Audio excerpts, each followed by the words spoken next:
go. Right, so I don't. Janine's just with us. Okay. Okay. And one of the other things which actually Nick just asked me to mention is that there will be a number of video clips during the presentation, and you may have to actually adjust your sound to hear the video clips. So I think that is all I've got to say by way of introduction. So we'll begin the presentation now. I just wanted to show you all the people that are involved in the District Foundation team. I mean, most of you will recognise the individuals on the screen, but they're very, very knowledgeable. They are there to support clubs. They want to work with clubs. I mean, we've got at least two former district foundation chairs who've got an absolute wealth of knowledge between them on projects which have been successful, on how to access money from foundation. So this is a great resource available to clubs. We've got obviously the polio champions there. I've worked with Reg and Janine and John, and they just have been so involved in this fight against polio for a long period of time, and have done really wonderful work, not only in our district, but in an international roles as well. So again, they're people that you can go to. We've also got all of these people actually sit on the foundation committee. The foundation committee obviously look at issues which arise. They decide the strategy which district foundation is going to implement in any given year. And it's a very dynamic committee. We have some great discussions about issues which we know the clubs have and how we can actually resolve those issues. And we also make decisions on how foundation funds are going to be allocated between projects. So obviously clubs submit projects, both district and global projects. The committee look at them and decide, if we haven't got sufficient funds, which of those projects are going to be successful. And most district projects are successful, but most projects are successful because people really have done a lot of homework and given a lot of information about not only how the project is going to be implemented, but how the project is going to enhance the quality of life of communities. This is just what we talk about, the Rotary's areas of focus. Now, what's so important about this particular slide is the fact that we now have this new area of focus, which is the environment. And I am going to actually give a presentation on the environment later on this morning. But it is so important actually when you are looking to apply for Rotary funding that you select the right area of focus. And you not only look at what it says on the tin, this is the area of focus is water. You look at areas which perhaps may not be covered by Rotary because they have got certain restrictions, so they may not support a certain water project or a certain type of maternal health project. So that is very, very important. And then we just look at the objectives for today. Well, obviously we're going to highlight Rotary's role in eradicating polio.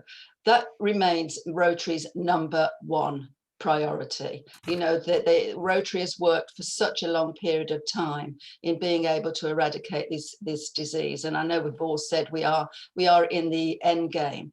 I mean, obviously the pandemic diverted resources from polio to COVID, but vaccinations are now taking place again, and there's a lot of work being undertaken to get rid of polio.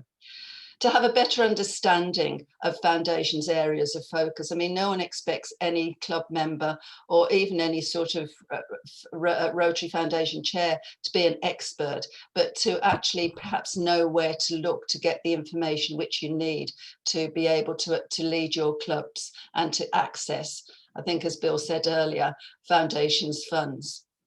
Identify district resources available to support your projects. Just pick up the phone and speak to the people who are on the district team, and they will perhaps help you to put together a project which will be successful. We want to actually show you how grants have enhanced club projects. So we've got speakers talking about district projects and also about global projects. And we've also got, obviously, a scholar from Bradford. I mean, peace is just such an incredibly big part of what Rotary does. And without peace, without a peaceful society, Rotary couldn't do the work that it does. So we're going to look at, well, we're going to hear from a peace scholar. And we're also just going to have a few minutes actually from one of the scholars that District hosted last year. But scholars are the future. You know, the work that they are doing in the universities is what is going to actually drive, you know, Rotary and society forward. And again, examples of how to support Rotary Foundation to achieve its goals. I mean, it's all very well saying, you know, Rotary has a lot of money. But we as Rotarians need to support our charity. I know we've all got favourite charities that we give to every year, but we are Rotarians. And therefore we should, I think, as Rotarians, look to see how we can financially support our charity. And then Paul and I were speaking earlier in the week and talked about having foundation ambassadors.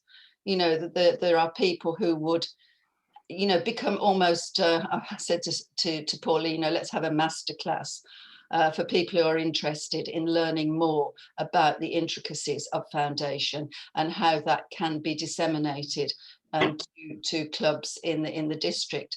So we're looking at that as an idea, and who would be interested in perhaps being an ambassador for foundation.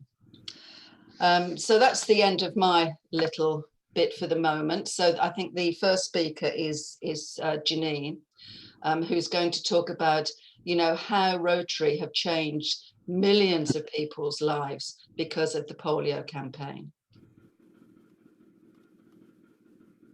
Thank you very much, Tony, and welcome everybody to a very brief update in relation to polio.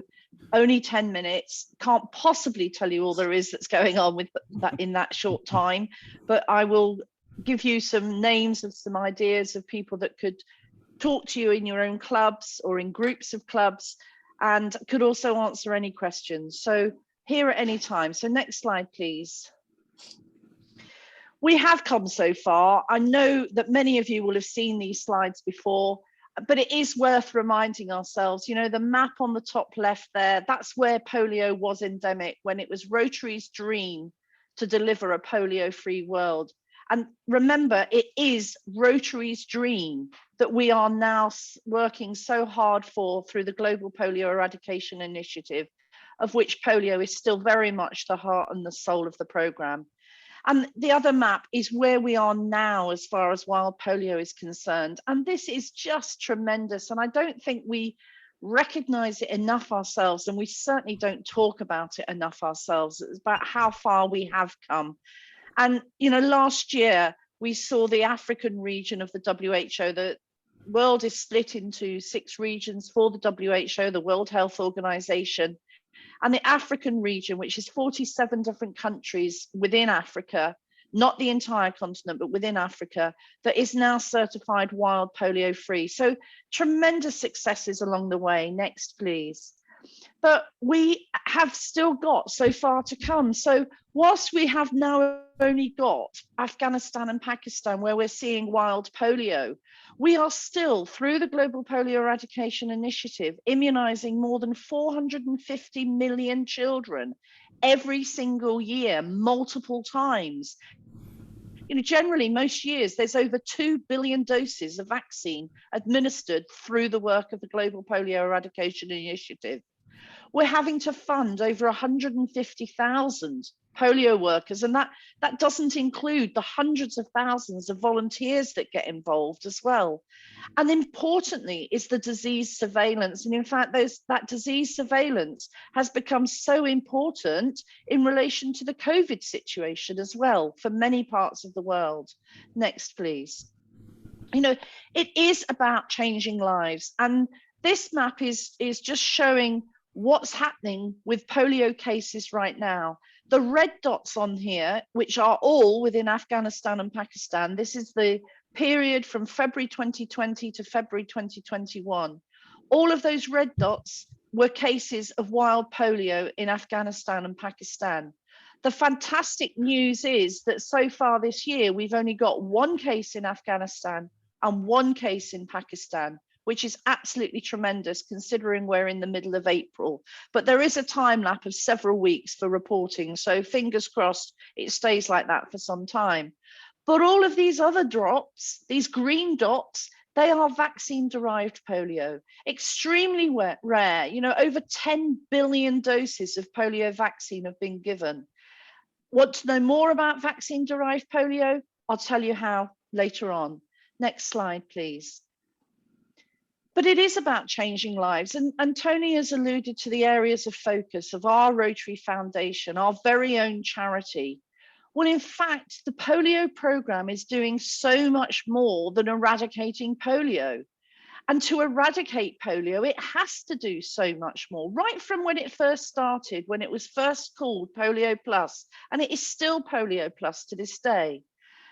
And it's also about the legacy that it's leaving for the future of planet Earth, for the future of the human race. And I just want to give you one example in each area of focus where the polio program is making a huge difference. So disease prevention and treatment. The picture on the top left, and they're all small pictures, they're intended to be, but it's just to give you an illustration. This is in relation to a health camp organized by Rotary to raise awareness about polio, to give the drops for polio, but to do so many other things to help in the community in Pakistan to deal with other health issues. And that's a way of getting people to come to get their polio drops and to do so much more. Water, sanitation and hygiene. Again, an example in Pakistan is that Rotary has been working with Coca-Cola for many years now to deliver clean water to hundreds of thousands of people in Pakistan, because clean water, sanitation and hygiene are part of the solution to a polio-free world. And it's also a way of, again, the community trusting Rotary, trusting the polio program and coming along to immunizations. The next area is maternal and child health. And the picture on the second down on the left is actually a training program organized by Rotary in Nigeria. And it was for maternity workers in 20 different primary care health trusts in Nigeria about the importance of polio, about the implications of COVID, about child resuscitation, newborn baby resuscitation, and so much more, organized by Rotary to raise awareness of the polio program. And then also in Nigeria, the next picture along is in relation to basic education and literacy. And the club there, they actually took an abandoned building, renovated it themselves as a service hands-on project, created an e-learning facility that could be used by a number of people and could also be spread out to a wider population across Nigeria. But literacy is really, really important. People need to understand the information they're getting about vaccines. They need to understand when to go, where to go. So it's a critical part of the program. Then we move on to the community and economic development with the bottom left picture, which is actually sewing facilities at a training operation in India that I was part of with a National Immunization Day trip that I went on. And it was actually a Rotary Club in a city, an industrialized city, organizing vocational training so that not only would the mums be prepared to allow the children to go for vaccination and to go to school, they would be providing the mums with the tools, physically the tools, the sewing machines, the materials, etc., and the training so that they had a future for their families and they could provide. And then the final picture is actually related to the environment. And this was, again, a different city in India. And it was a slum area where we were doing polio immunizations. And what these people in this slum area had done was, in between their very makeshift accommodation, which was bits of cardboard, bits of tarpaulin, whatever, constructed to make habitable units, habitable by their standards, very habitable because they weren't just on the streets, but not from our standards. But as well as that, in between these various areas of habitation, they were creating and running themselves recycling facilities for all sorts of things that they had found through the rubbish that was dumped on the streets. One of the Rotarians that came with us was so impressed. He actually has worked with those people in those slums to introduce recycling across the city, helping people who had no future to actually build businesses, to be part of businesses, dealing with environmental issues, and also delivering a basic living for their families going forward. And then trust and voice. We do not use our voice enough within Rotary to tell the world how fantastic what Rotary does in all our areas of focus, in all our service projects, but particularly wiping out only the second human disease ever to smallpox. We are trusted. We're trusted in our local communities. Our fellow Rotarians are trusted in their communities where they're delivering the polio vaccines. We're trusted at a high level with governments, with NGOs. We are trusted and we have a very powerful voice, and let's use it. Next slide, please. I just want to give you some examples, and I'm not going to go through the entire slide. I hope the slides will be made available to you after, and if not, by all means contact me. I'm very happy to give a longer talk, but I'm also happy to share the slides with you. So the column on the left, this is just a typical year. And I just want to highlight a couple of things. In a typical year, as well as the polio drops, we're giving 82 million doses of vitamin A. Just the vitamin A has saved 1.8 million children's lives because it's part of the Polio Plus. Yellow fever vaccine in a typical year, 7 million doses of yellow fever vaccine are given out. And if you look on the column on the right, those are things that the polio program has been used to deal with global health issues. And it helped to wipe out a yellow fever outbreak. It helped to wipe out Ebola before it became a real problem in Nigeria several years ago. The Global Polio Laboratory Network, which I mentioned, is being used across the globe to help in the analysis and of blood samples, and also in sewage and environmental samples in relation to COVID. And of course, the cold chain. I'm sure you're all very familiar right now with the cold chain that is necessary for delivering the COVID vaccines to all of us, and the different vaccines needing different requirements. Everybody said it was impossible to get the polio vaccine from the manufacturer to the mouths of children in some of the most inaccessible places in the world.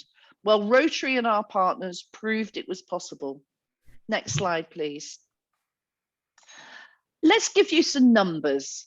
Again, I'm not going to read them out, but they are available to you. But I've already mentioned that we've only got 2 countries this year, Afghanistan and Pakistan, where we have had 1 case of wild polio in each of them this year. Every single year by the polio program, we are preventing at least 650,000 children suffering from paralytic polio. Remember, there is absolutely no cure for polio, but a simple 20p vaccine will stop it. It changes lives, and it's not just the lives of the people that have the polio, it's their families and their entire communities. 3 billion children have had oral polio vaccine thanks to Rotary's dream of a polio-free world. And when you look at saving money, already, despite the costs that it has been for the polio program, and still is, the savings have already been $27 billion across the globe saved in health costs because of the polio program. And the estimates are that by 2050, another 14 billion will be saved. Next slide, please. Right now, we are very, very aware of the COVID situation. everybody on planet Earth is very aware of COVID, very aware that a virus is literally just a plane ride away. The classification of polio, as far as the World Health Organization is concerned, is it is a public health emergency of international concern. The only other, next slide please, public health emergency of international concern is polio. The status of both globally is exactly the same. And at the moment, they are the only two public health emergencies of international concern classification. So right now is a great opportunity to be talking to the community about the polio program. When you're volunteering at a vaccine centre, when you're helping with something for COVID recovery or COVID response, when you're going for your own COVID vaccine, talk about the polio program. It's a fantastic time to make people aware of it. Next slide, please.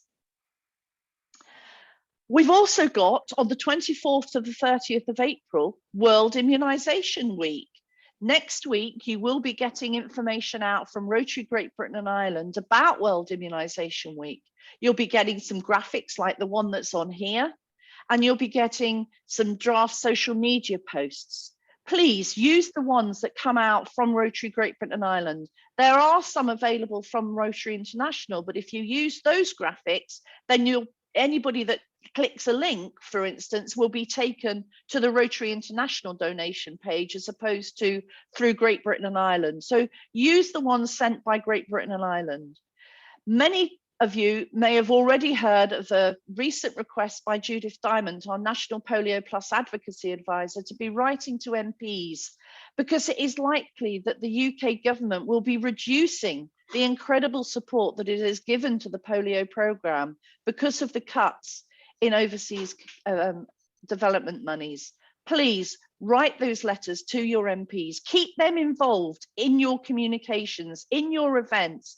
Make sure that they are aware that their constituents really care, and do that with all levels of politician in your local community. And in that request, there is actually a way that you can use your voice. For those of you that are on social media or have got family that are on social media, get them involved, because in the stuff that's coming out from Great Britain and Ireland, there'll be a short paragraph that we're asking you all to actually record and post on social media. Let's use the voice. Wouldn't it be amazing if every Rotarian across Great Britain and Ireland actually did something on social media in that week, raising the profile of Rotary, our work in COVID, our work in polio. Next slide, please. Remember, as I'm sure you are also familiar, every pound we raise is worth 3, thanks to the Gates Foundation. Let's also remember, every pound we do not raise means we have lost £3, and that is absolutely critical. Rotary has committed to raising up to $50 million a year. If we raise 50 million, we will get 100 million from Gates. If we only raise 20 million, we'll only get 40 million from Gates. Really, really important. I know times are difficult. I know there are other demands on our life, but if every single Rotarian made a donation personally or committed to fundraising personally, even just £10, what a difference it would make. Next slide, please. Tell us more. On YouTube, for those of you that are into YouTube, if you search for the Rotary Great Britain and Ireland's YouTube channel, you will find in there a playlist of a number of polio events and seminars that have been run over the last 18 months or so. I would like to highlight 3 of them in particular, although I would say that all of them in that playlist are really, really worth listening to. But 3 in particular. We've been talking about polio. We do talk about polio. There are 5 letters, P-O-L-I-O. But for polio survivors, for their families, for their communities, it isn't just a word. And listen to that seminar and you will understand much more. The one that was happened earlier this week is circulating vaccine-derived polio. And that really is a very useful overview of what it is, why it's there, and what we're doing to eradicate it. And the other one I would highly recommend is Polio Plus, So Much More Than Polio. That was the seminar in March, and it was talking about the incredible things that the polio program is doing to make our world a better place in so many other aspects than just polio. Next slide, please.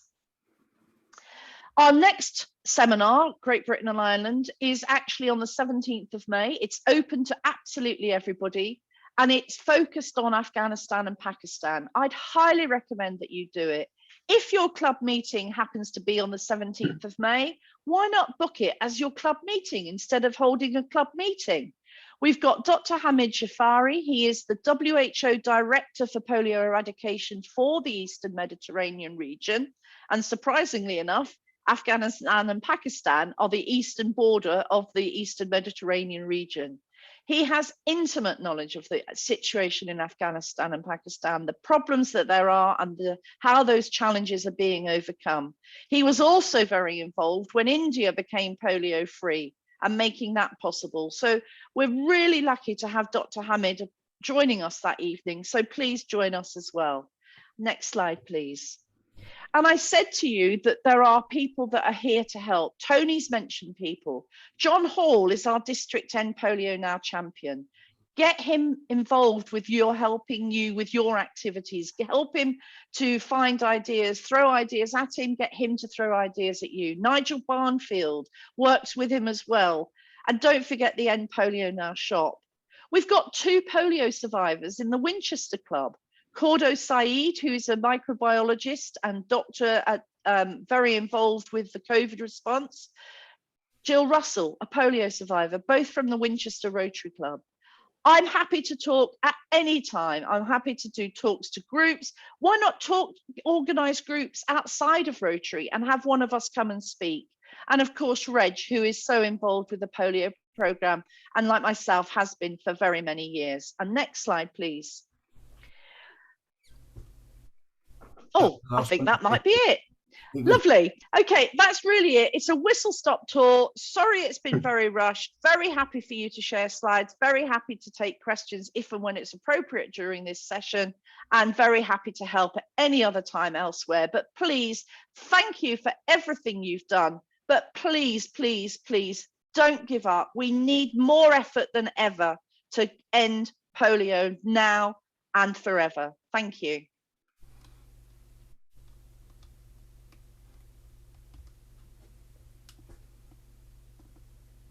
Tony, you're muted.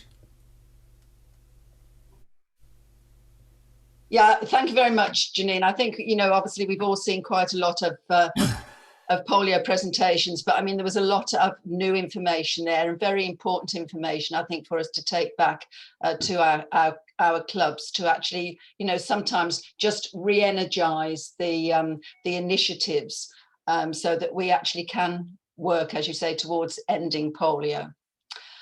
So thank you. So now we're turning to Nick Vaughan. Nick is the team leader for the sub grants committee, and he's going to talk to us about funding humanitarian projects with district grants. So Nick. Thanks, Tony. Good morning, everybody. Sorry we can't meet in person, but hopefully that won't be too long before that's a reality. In the next 15 minutes, I'm going to try and go through district grants, which is a bit of a tall order. Nick, if we could have the next slide, we'll just talk about what we're going to discuss. So what are district grants? How much money do we have to be able to make them? How can clubs qualify? The application and the report form, a bit of information about what we supported in 2020, 2021, and then help. No, that's not a selection of the Beatles' greatest hits. That's hopefully what the district team can do to support your clubs. So next slide, please, Nick. District grants, what are they? According to RI, they are intended to support small-scale, short-term activities in the local community and internationally in line with Rotary's mission, which is to help Rotarians contribute to world understanding, goodwill and peace by improving people's health, supporting education, alleviating poverty, and from July 2021, supporting environmental work. I think it's worth noting that the grants are intended to help Rotarians achieve this mission, and this will become more important when we look at the criteria for applying for grants. I think sometimes there's a bit of a misconception about district grants, so they're only available for international projects. In 2020-2021, the current Rotary year, we supported 19 projects in all, and only 4 of those were for overseas projects. So Nick, if we go on to the next slide. Thank you.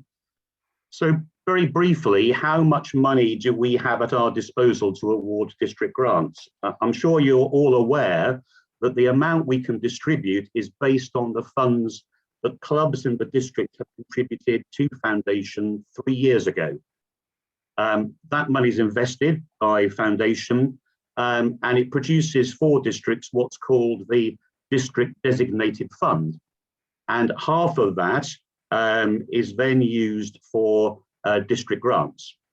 So in 2018-2019, our clubs contributed $78,923,000.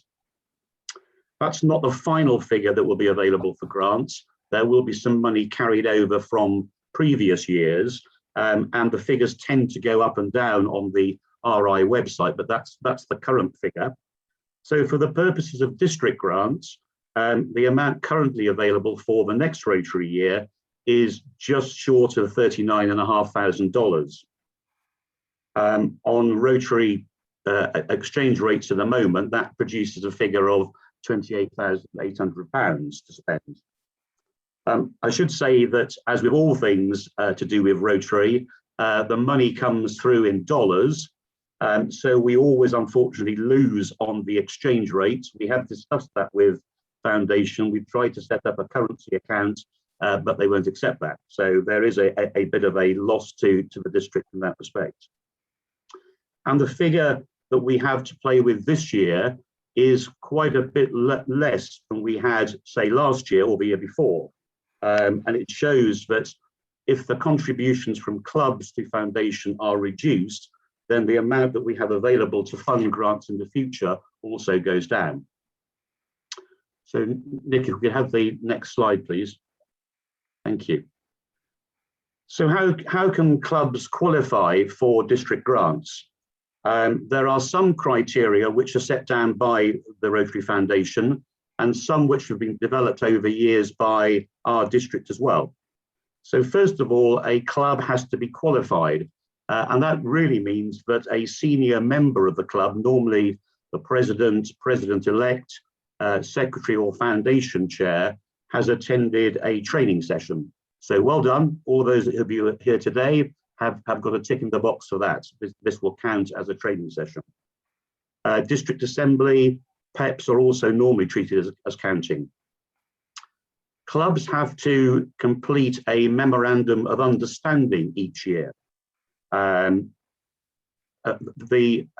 form of the MOU is available on the district website. I haven't got time to go through it all in detail, but there are some basic principles to remember. The grant money that's received is charitable funds, so it can only be paid to the club's trust fund or the equivalent in the Channel Islands.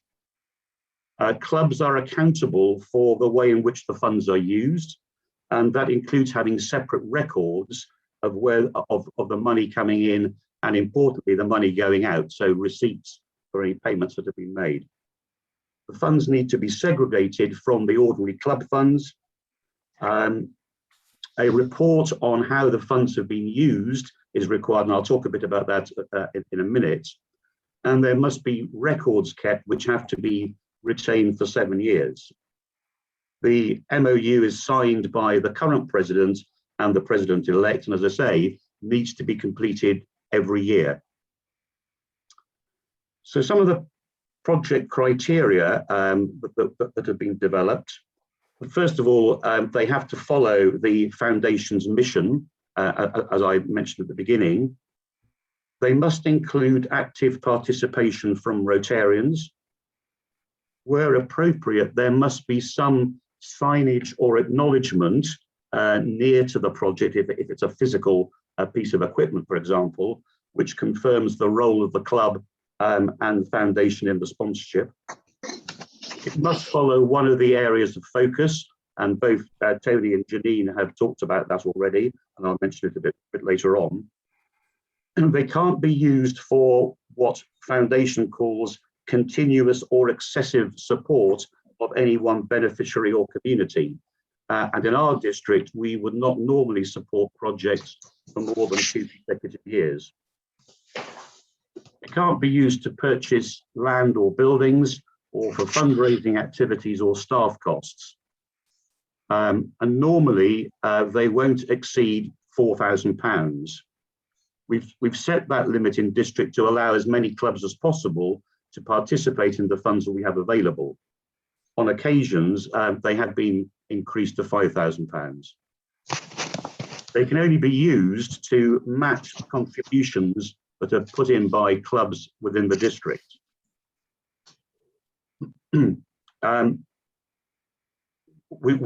have set in the district some requirements in terms of the contributions that clubs have made to foundation. So we expect that clubs will have committed $50 per member over 2 of the last 3 years to be able to qualify. Again, it's to try to show that we are supporting those clubs that have made contributions to foundation, and also to try to spread the funds that are available around as many clubs as possible. And finally, grants can't be used for projects that have already happened or are in the process of happening.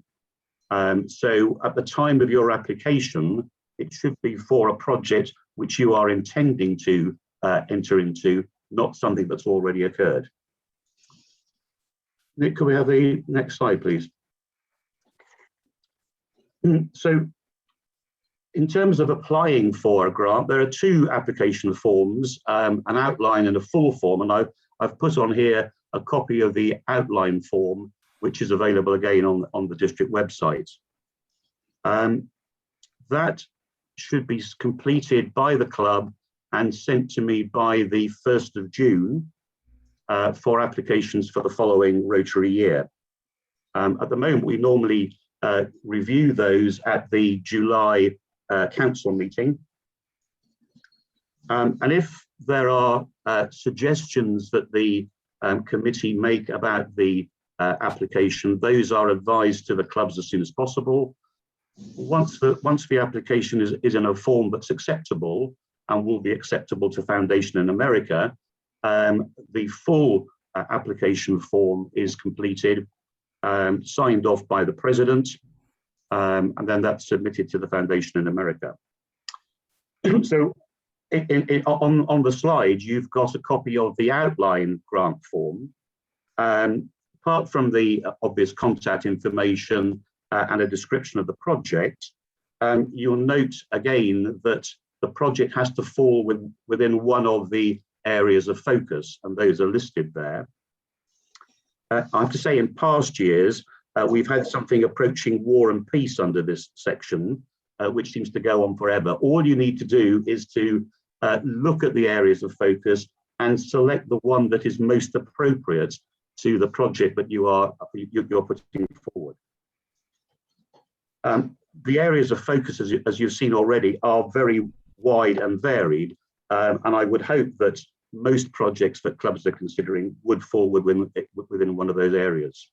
And as Tony is going to talk about later, the 7th area of focus with regards to the environment is a new area which comes into effect at the start of the new Rotary year. The project needs to be sustainable. So, for example, if it's a project to provide equipment, then how is that equipment going to be maintained in the future when the funding has been exhausted? How will the project continue? And who might be responsible for making sure that occurs and for any additional funds? The next section on the form is to do with the financial contributions of your club, other clubs in the district, other organisations or other clubs. And as I mentioned before, district grants will only match those contributions which clubs in the district are putting forward. The final point, and the one that quite often causes difficulty, is the issue of Rotarian involvement. As I mentioned at the outset, district grants are there to support Rotarians, to support in turn the mission of Rotary and Foundation. It's not the intention that grants should be used directly for fundraising for other charities. There are many good causes and many charities that have a definite association with Rotary. Many clubs contribute to those, but it's not the purpose of district grants just to provide double funds to give to charities without any Rotarian involvement. So an active involvement in a project can be, at its most basic, a hands-on involvement if that's appropriate. But in some cases, obviously, that isn't the case. For example, if you are looking to provide medical equipment, the skills and the hands-on involvement would be beyond most Rotarians' experience. But there may be other ways to support that, maybe fundraising for the charity, event planning, being involved in their organisation, ancillary support that might be provided. Once the outline application has been approved by the Grants Committee, the full application is submitted. They go to Foundation in America electronically. Once we've gone through their procedures, the funds then arrive with us, and we are now distributing those by backs payments. I haven't got time to talk about it today, but just to mention that if you are thinking about supporting a project in India or some Southern Asian countries, there are additional requirements which we can discuss, which will need to be satisfied both with Foundation in America and in the country where the grants can be paid. So next slide, please, Nick. So that's the start of the process. The club's then received its funds. Hopefully the project has been successful. The funds have been paid out. There is an ongoing involvement. And we then need to complete the final part of the picture, which is the report, which is submitted to the district grants committee. And then each year I have to report to Foundation, A, that the money has all been spent, and B, that it's been spent properly. So that's the purpose of this form. The application the report form needs to be with me within 12 months of the date when the funds are released. And there are two forms on the district website, an interim and the full form. You've got the full version there. If the project is ongoing and funds are being distributed over a period of time, then within 6 months of the funds being received, the interim form needs to be completed. If, on the other hand, it's a project where there's a one-off payment, then a full report form can be finished off. I think the reports are self-explanatory, but it is worth noting that if there is a delay in reporting, then it does jeopardize our ability to use Foundation monies for grants in the future. We had a situation this year where, through nobody's fault, a report was delayed, and that delayed receipt of our district grant monies, which eventually were only paid in January of this year. Normally we would expect to see them in September the previous year. So if you are in receipt of grant funds, can I stress that a report is really important and is required so that everybody can continue to benefit from Foundation funding. Nick, could I have a next slide, please? We're going to hear a bit later on from some of the projects that we've supported in the last, or in the current Rotary year. We supported 19 projects. And after the session, I'll send out details of those.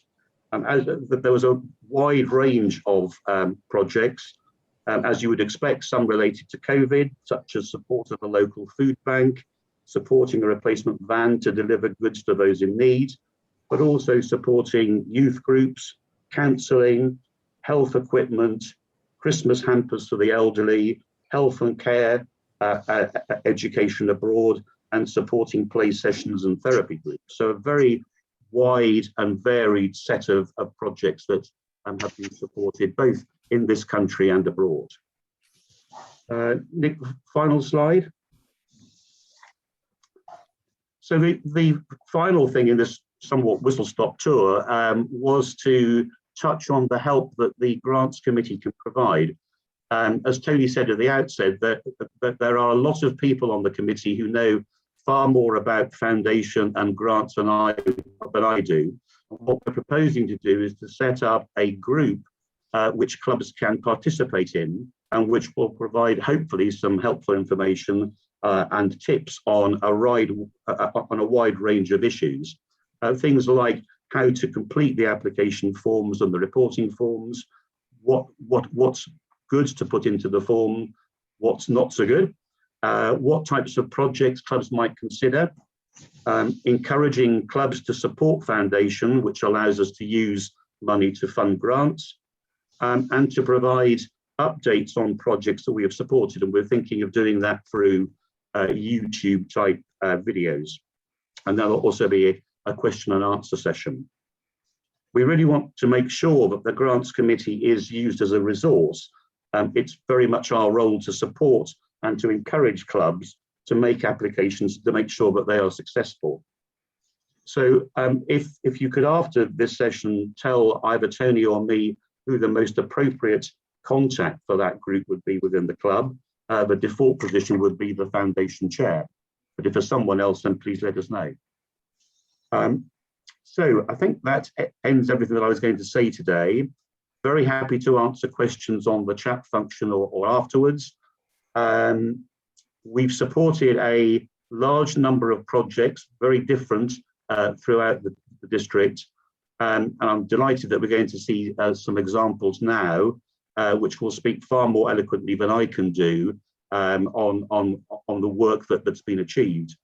I think the heading, Changing Lives One Project at a Time, is particularly apposite for both district and global grants, and the good that can be achieved through those grants for the club and for the project they're supporting. So Tony, I think that's it for me at the moment. Thank you very much, Nick. I think an excellent presentation, and just to reiterate that, you know, the Grants Committee are very, very happy to work with all the clubs and support all the clubs. I've had a couple of comments about timing. We have slipped behind, but there is some flexibility built into the schedule with the question section. But if I could ask speakers to try and be as to stay within their time frame as much as possible, that would be great. Okay, so the next speaker is Alan Smith. So we have three speakers in this section, and they're going to talk about the projects which they receive funding for, and how that impacted on communities internationally and domestically. So the first speaker is Alan Smith. Good morning, everyone. Please bear with me. I'm having major challenges with my computer. I've already been thrown off twice. So I'm hoping to get through at least my section. So the purpose of my presentation is to encourage you to consider applying for the valuable additional finance available with the district grant by showing you one project which helped to change lives. The project is Purple Community Fund's shoemaking equipment project undertaken by the Rotary Club of Jersey. The need. Identified at the District International Seminar in 2019, and the equipment requested was a tower stitching machine, die cutting machine, embosser, shoe grinding machine, which totaled 10,570.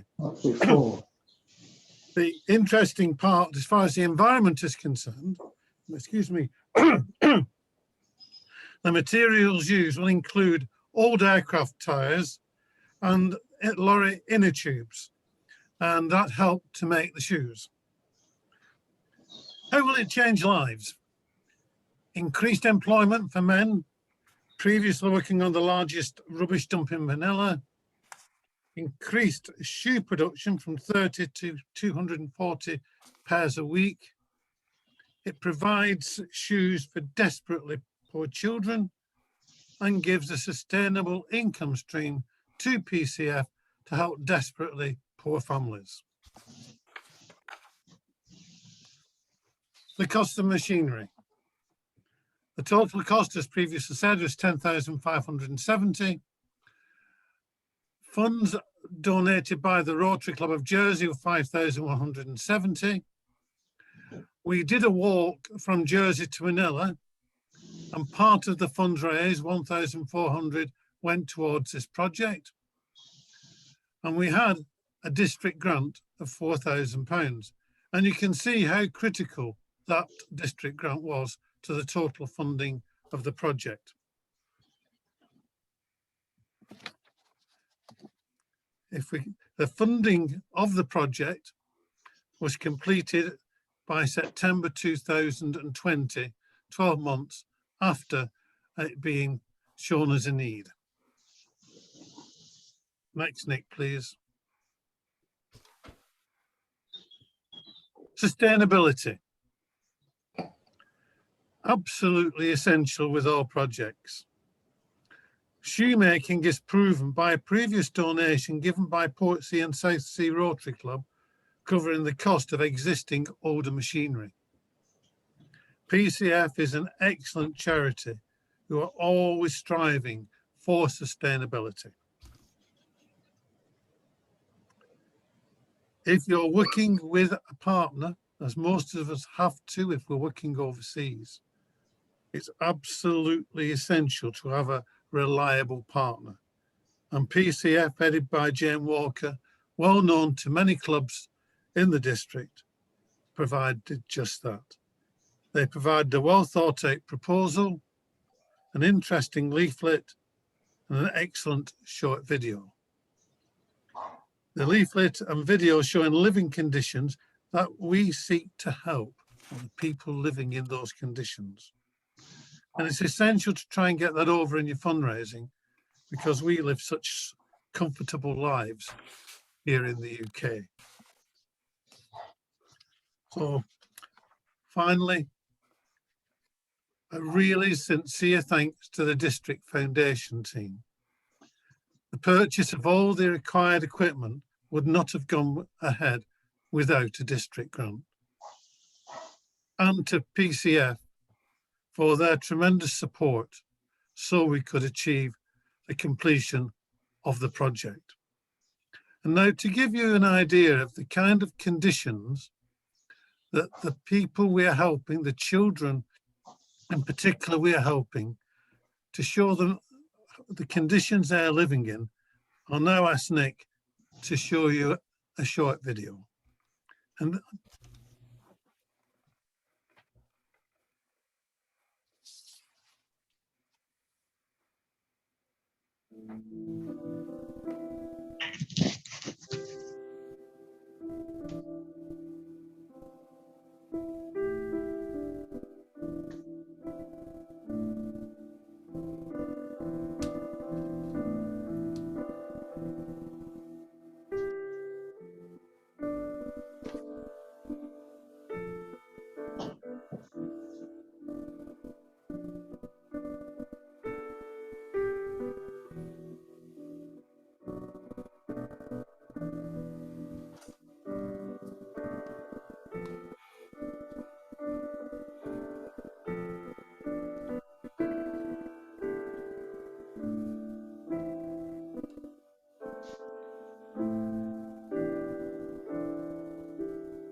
when you see that video, that's why we as Rotarians help Purple Community Fund.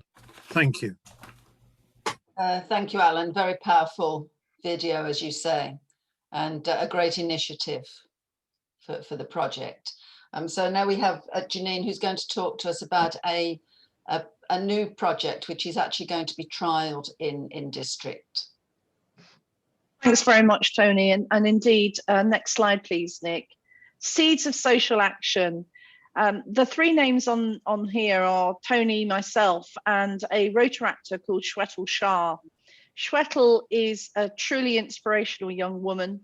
She's from India, but she now lives in the UK. She really is somebody who wants to make a difference in this world and is making a difference in this world. And when I first started talking with her, she talked about a mini grant project that she wanted to roll out. And I'm delighted that my own club, our district, and another district in Scotland are going to be the pilots for it. And I think it's something that will allow all clubs to utilize a program that can be tailored to them, but a lot of help and resources are available. So it's not a difficult process to do. Highly relevant for young people, for future generations, for their ideas about social action and what they care about, and a way of reaching our communities. Next slide, please. And it's very much about Rotary and Rotaract working together, which in itself is tremendous. And it's to create opportunities for young people. And I'll explain a little bit about what it is. I'm only going to do it in a couple of minutes. Shwetal and myself would be very, very happy to talk to you in more detail, and we can give you as little or as much help as you would like in taking it forward. Next slide, please. So in a nutshell, it's about Rotary clubs working with Rotaract, but they don't have to do it with Rotaract, they can do it yourselves. It's offering a mini grant, an opportunity to young people aged between 11 and 25. You can tailor it, you can change the age range, you can tailor the amount, but we're suggesting a grant of £200. And that £200 is for the young person's own social action project. And if they need help in forming that project, if it's an existing project that they want, I've got an idea on how they can develop it, whatever, all of it is allowed for within these Seeds of Social Action. Absolutely. I love the title because it is the seed. It's giving them the seed for their social action, what matters to them. Young people really care about our future generations. Next slide, please. And they care about the world that they're leaving. There is a website and it has got a lot of information available for clubs. So if you're looking, for instance, at the first item, creating a mini grants revolution, it's just giving you some practical tips of what it's about. The middle information is a complete pack, allowing you to go through the whole planning process yourself in your club. How do you want to do it in your community? What do you want as far as support is concerned from Rotaract, whether it's Great Britain and Ireland or from Rotaract in our own district, and through Luke Addison, who is our Rotaract lead in our district, or through Shwetal from the E-Club of Great Britain and Ireland, help you as much or as little as you want. It's something that can be done in lockdown or out of lockdown. It can be part of lockdown recovery. It can be about building new relationships with young people, organizations involved with young people, whether it's school, young chamber, young business groups, whatever it is. And it can also enhance existing ones.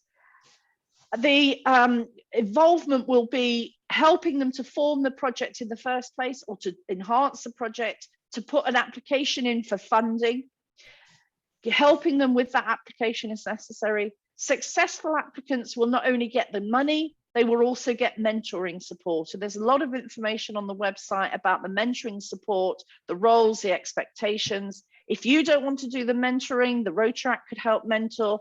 And in fact, in my own club, I spoke to a local finance house because I felt that they might be interested in helping us with a couple of mentors from their professionals, young professionals in their business.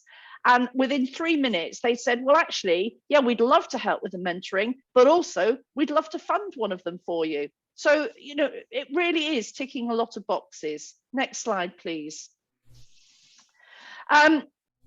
Young person's journey, again, this is another area shown on the website, and it's really just what's it like for a young person? Because at the end of the day, this isn't about you and me, it's not about our clubs, it's about helping young people to take social action in their communities. And somebody's just posted from Mike about Interact. Absolutely, it's something that would be ideal for Interact to be involved in, either for their seeds of social action or indeed for them networking with their young people in their communities to attract people to see if they want to apply for seeds of social action. Next slide, please. I believe that it's all wrapped up with our areas of focus, because I believe that all of those areas of focus, all of what we do as Rotary Service is linked to peace. So my own club, we will be doing it focusing around peace, but with peace being the blanket for everything that is about making this world a better place. Next slide, please. The two website addresses given here, the first website address is actually where you can find out a lot more information. So those documents I just show you clips from, those are actually in there. And then the second website is where a young person would go. So a lot of the work is already done for you. The application forms are on there, the whole process of what to do. And, you know, I've just given you a few minutes overview, but it really is a way to engage with a relevant work with our communities, a way to engage with not just the young people, but the organizations that they're part of. Please reach out to myself, to Tony, or to Shwetal, and we'd love to talk to you more. This is just a nugget, just an appetizer for it. So please reach out again, and I'd be delighted to help you with something that I believe will be a huge success for Rotary across Great Britain and Ireland and beyond. And I'm really delighted that our district has agreed to be a pilot along with this Scottish district, so we can iron out all the creases before we send it to the wider community within Rotary. Thank you very much. Thank you very much, Janine. I'd like to thank District Executive, you know, who have agreed to pilot it in district. There will be information going out actually in the next couple of weeks to all clubs, including sort of all those documentation, all the documentation which Janine has shown, so that clubs have as much information as they need to be able to get it off the ground. I think it's particularly pertinent at this point in time. You know, Nick's talking about, you know, the problems of funding. I mean, this is a small amount of funding that can actually do an enormous amount of good, and also actually build the links between Rotary clubs and Rotaract and younger members in the community. Okay, so the next person is Howard from Odham and Hook, who's going to talk to us about a project which was funded. Well, good morning, everyone. I'd like to tell you how the district grants have made a major impact on the Baker Hall in Odham. And Baker Hall is the home of the Scouts and the Guides. There's 6 troops there, and there's also toddler groups that meet there every year. Baker Hall was built 30 years ago, and it really was never maintained properly, and it really was in a diabolical state.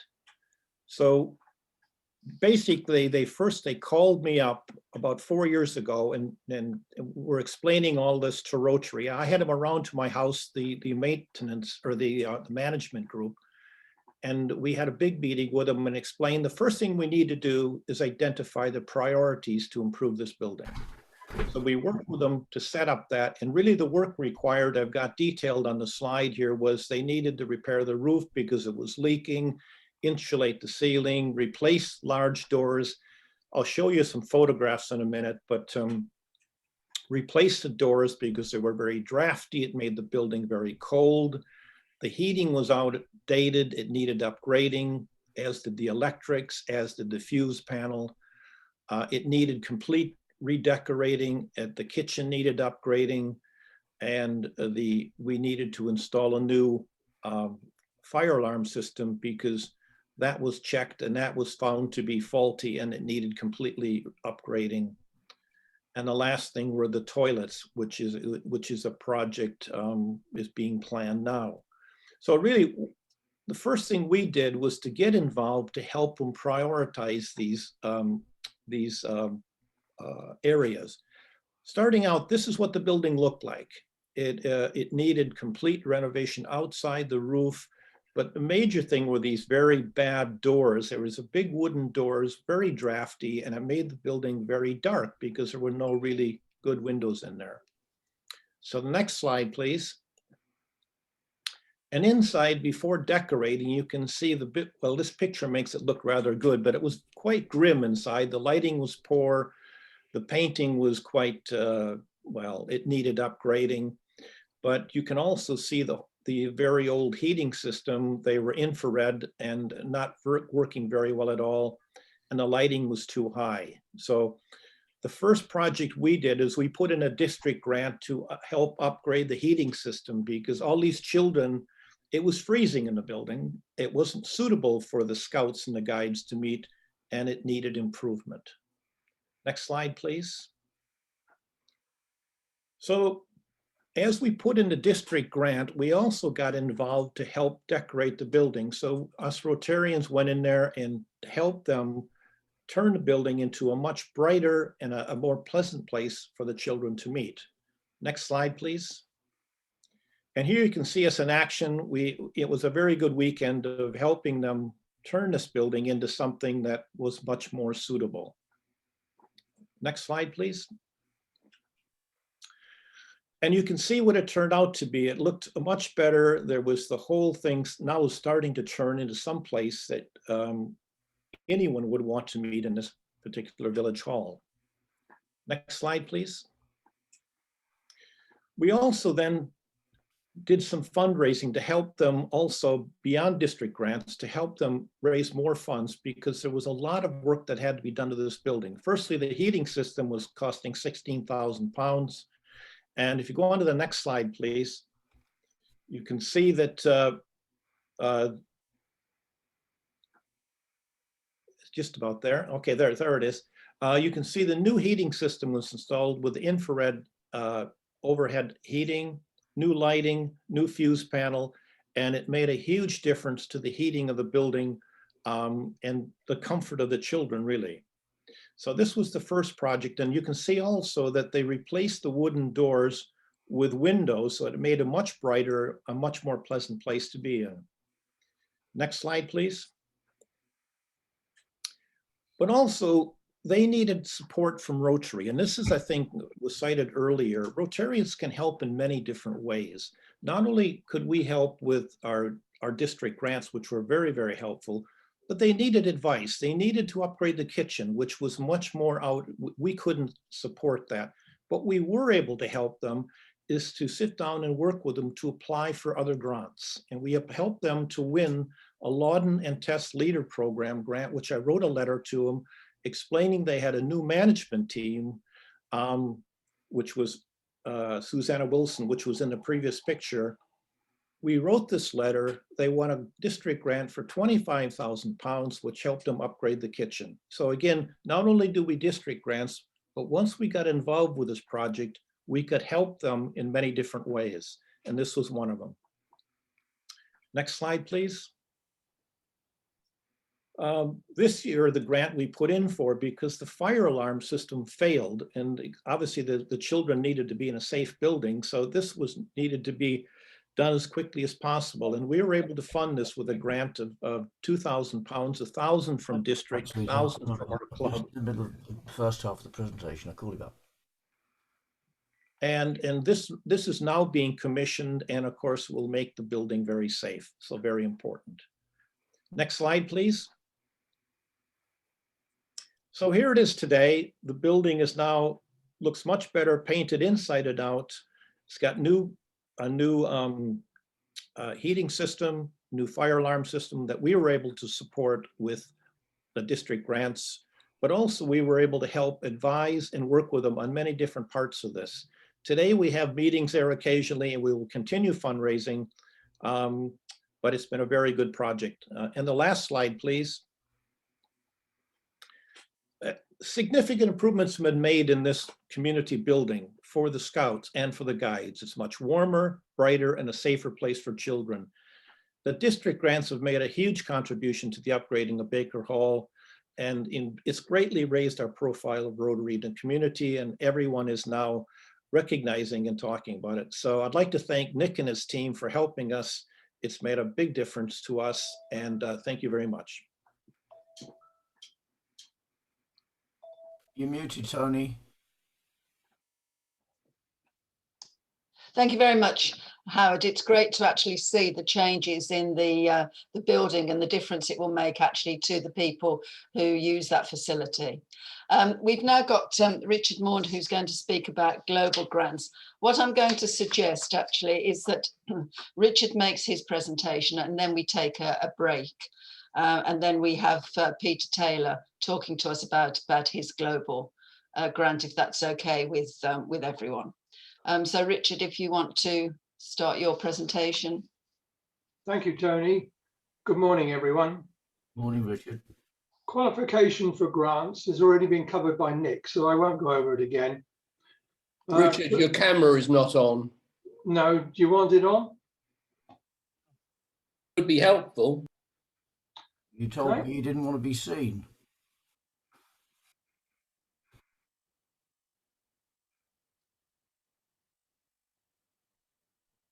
There we are. Okay. Fine. Global grants are used for larger humanitarian and educational projects with a minimum value of $30,000.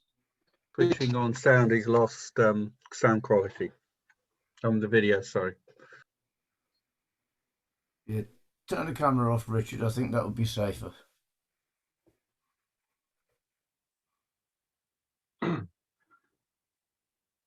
Right, global grants are used for larger humanitarian and educational projects with a minimum value of $30,000.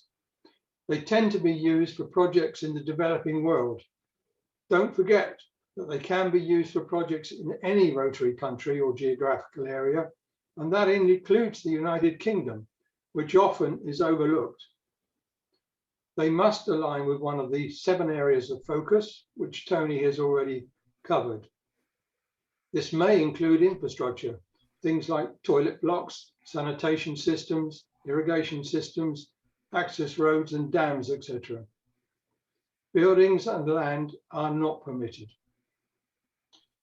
They're also used for vocational training teams, providing professional training where it is needed. And sometimes it can be quite helpful to add a training team to a project. The Foundation do look quite favorably on this. Also for international scholarships for graduate level courses and research. You need to work with a Rotary club or district in the locality where the project is taking place. Now you need to be sure that the club you're working with will do what's required. I can't emphasize this enough. They're going to be involved with the community assessment, overseeing the project on the ground, and reporting. It requires a community assessment, as I've just said, to be completed to make sure that the project is what the local community needs, and not what you think it needs. A project must be sustainable without continuing Rotarian support. This is an important aspect. And also, it has to be required for Rotarian involvement. And I have to say that fundraising is not Rotarian involvement. It needs to be properly planned and measured for reporting, monitoring, and evaluation purposes. As far as funding is concerned, grants are managed in US dollars. Now, an easy example would involve the club or group of clubs providing $10,000, equivalent to roughly between £7,000 and £8,000, depending on the exchange rate. District would match it 100%, bringing it to 20,000. The foundation then will match district's contribution by 80%, adding another 8, and also match the club contribution by 50%, which adds another 5,000. And this makes a total of $33,000. So you can see, for a relatively modest sum, you can do quite a large project. It means that the club really just coming up with about 33% of the project cost. And as far as the procedure is concerned, an outline application has to be submitted to the district grants chairman, Nick Vaughan. This is to ensure that the project meets the requirements and that district funds are available for the project. If that is successful, then the full application is made by the club online, direct with the Rotary Foundation. This is done through the RI website. It doesn't have to be filled in all in one go. You can do it in stages and go back if necessary to amend it. You will need to submit the community assessment with it. 10% of the budget may be allocated for management, overhead, and administration costs. Also, travel for 2 individuals can be included if the partner club or the local community doesn't have the necessary skills required for the project. And don't forget to add 10% of the budget. It should be included as a contingency for any price increases and currency fluctuations, bearing in mind that the project is handled in US dollars. A dedicated bank account for the project is required, and good financial records need to be kept, as Nick has mentioned, for 7 years. Materials and labours should be purchased wherever necessary in the local locality. The foundation already holds all of the funds except the club contribution, which is then transferred to the foundation. They will make all the payments necessary. Reporting on the project to the foundation, again, as Nick has mentioned, is very important. They have strict rules regarding timely reporting, and I'll go over it again. If the project hasn't been completed within 12 months of approval, an interim report needs to be submitted, and a final report within 2 months of completion. Failure to comply is likely to put a hold on the release of future funds. And this, as we have experienced, can actually have a knock-on effect on other clubs. I know all this may sound quite complicated, but don't be put off. When you really get into it, it's fairly straightforward. And the District Foundation team are here to help with advice and any problems you may experience. We have digital copies of the online application and community assessment forms, which I or the team will be happy to send you. You can get a lot of this information off of the RI website, but if you have any problems, we're here to help. I think now Tony would like a break. Is that right, Tony? Yeah, we'll take a 5-minute break, and then we'll come back and listen to Peter Taylor talking about his global grant. So thank you very much, Richard. That was very clear, and also I think emphasises the fact that the team are here to actually help clubs, which is very important, because I know that, you know, sometimes completing a global application form is not the easiest thing to undertake. So if people want to take a break now for 5 minutes, alternatively, if you want to actually stay and ask questions of me or any of the team who are remaining, that would be fine. Tony? Yes? Paul here. Is it any chance of having an email copy of the slides, please? Okay, fine, no problem. It would be very helpful. At my age, I need a reminder of things. So I'm scribbling like mad, making notes, not fast enough. Yeah, no. We'll make sure that those will come out. The file will be too large to attach to an email. Will have to be via WeTransfer if you know how to use that. Oh, Right, okay. It's very, very easy. I promise you. I'll walk you through it if you need me to. Okay, right.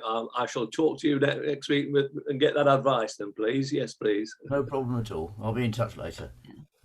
And the other thing, I want to apologise. I can't seem to respond actually on chat.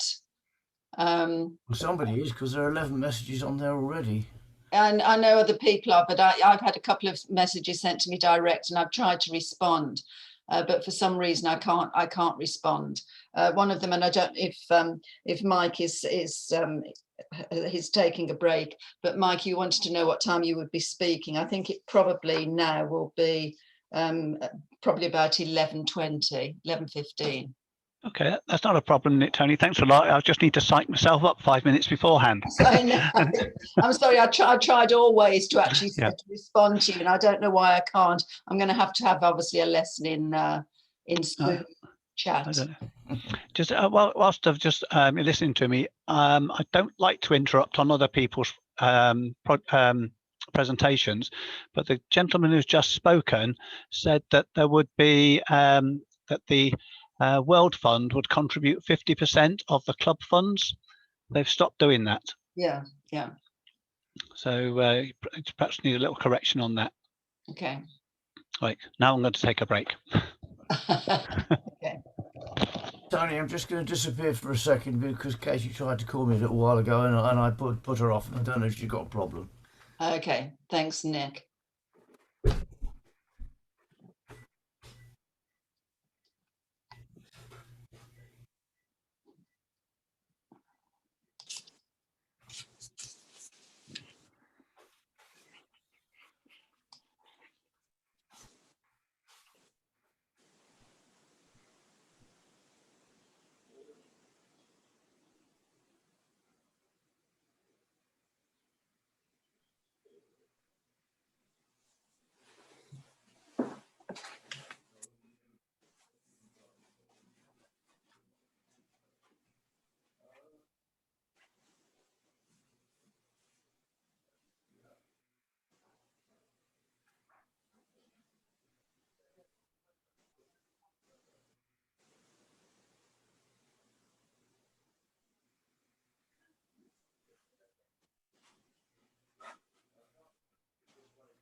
Leave it with me. I'll try and send it to you again.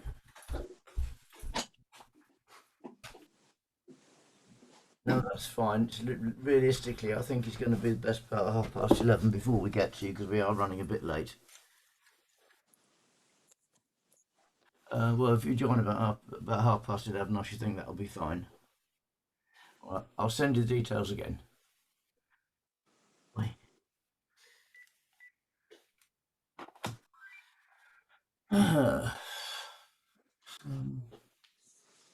And Nick, because you're not muted, we're getting all your conversations. Yeah, I know. I'm sorry about that. I've got rather a lot going on. But yeah, I'll mute myself now. Yeah, I just don't want to hear about your extramarital activity, I hope.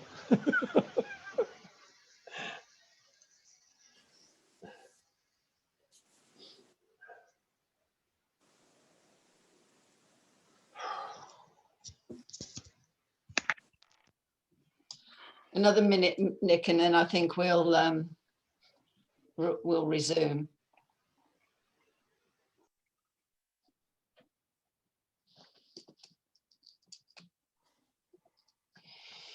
Hello, could I ask a silly little question, please? Yeah. I'm totally new to this, so you have to excuse me.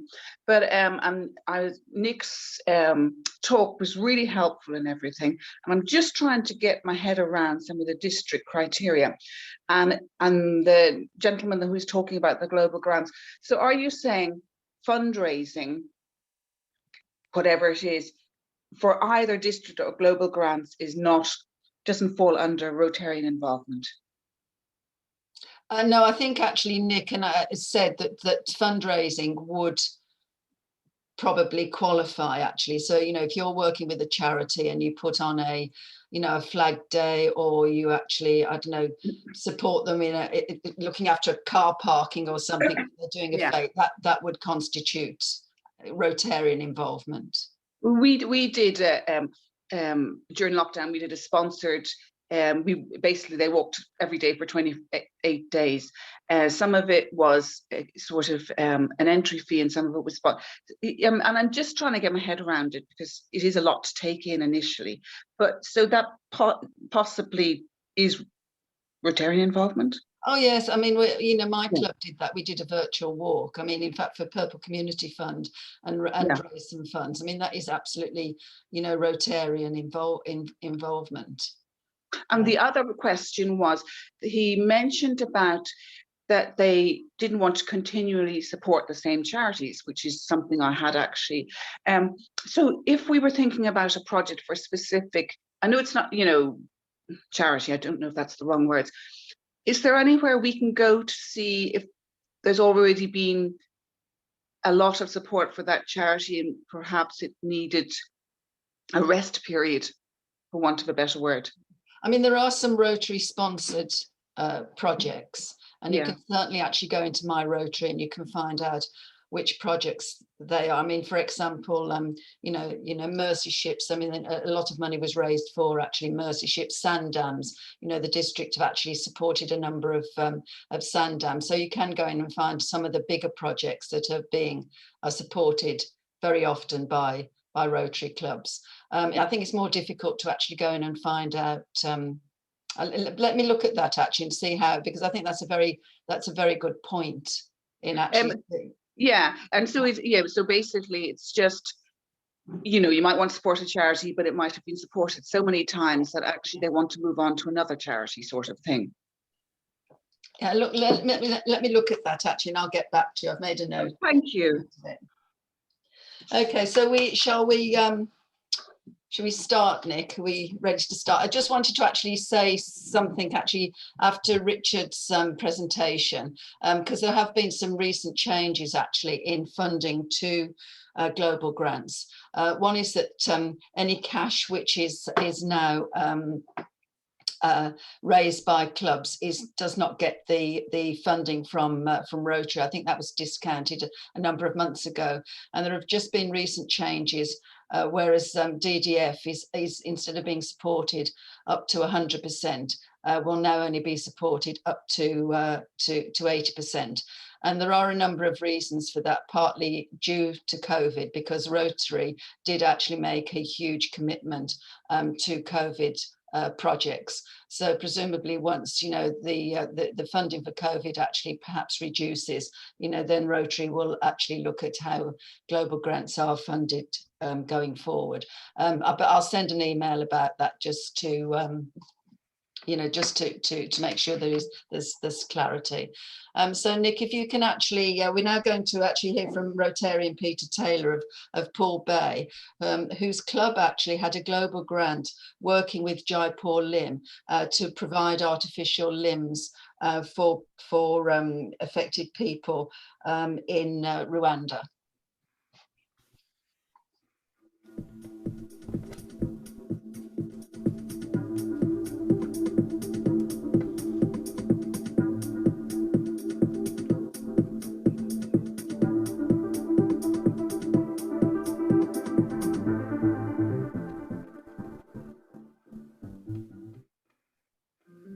Hello, I'm Pete Taylor, Foundation and International Committee Chair of Poole Bay Rotary Club. I'm sorry I've had to pre-record this because as you're watching it, I hope I will be sunning myself amidst the beauty of the Brecon Mountains. I'm here today to tell you about our project to establish a Rotary Jaipur Limbs workshop and fitting centre in Rwanda. Rwanda is a country where there are hundreds, if not low thousands, of lower limb amputees, that is, amputees who have had their legs removed below the knee. These have come about as a result of warfare, disease, animal attacks, landmine explosions, And there is no existing facility in Rwanda for the provision of any sorts of prosthetics. The government had, in fact, had a centre set up in Kigali, in the capital of Rwanda, but that was closed in 2017, and there is now no support for lower limb amputees. A local supply of low-cost prosthetic limbs would provide many benefits, both humanitarian and economic. It would give back to the amputees their mobility, enabling them to work and support their families, and it would provide permanent employment for the team of locally trained staff and technicians in a workshop. They would be employed in the manufacture, supply, and the ongoing maintenance of these prostheses. In June 2019, Poole Bay Rotary Club was visited by Don Short. Don is a trustee of the Rotary Jaipur Limbs Project, RJLP. RJLP specialise in facilitating the introduction of local manufacturing, fitting and maintenance of low-cost prosthetic lower limbs in third world areas. They provide the equipment and the training that's necessary to provide a sustainable service using trained local people. Don was searching for a UK Rotary Club to act as the international contact for a proposed new project in Rwanda. After some discussion and subsequent debate within the club, we agreed to take on the role, something we've never before attempted. I took on the task of driving the process, which involves sourcing adequate funding, obtaining a district designated fund, PDF, and applying for a global grant. Volunteering was the easy bit. In fairness, much of the initial work had already been carried out by Don and RJLP, work that involved locating funding and making sure that we were aware of the funding that was available. Also, RJLP has a well-established business model for the introduction of their workshops, having already installed centres similar to the one that was being proposed for Rwanda in many African countries. RJLP had already identified a Rotary Club in Rwanda, which was the Rotary Club of Kigali. Kigali is the Rwandan capital.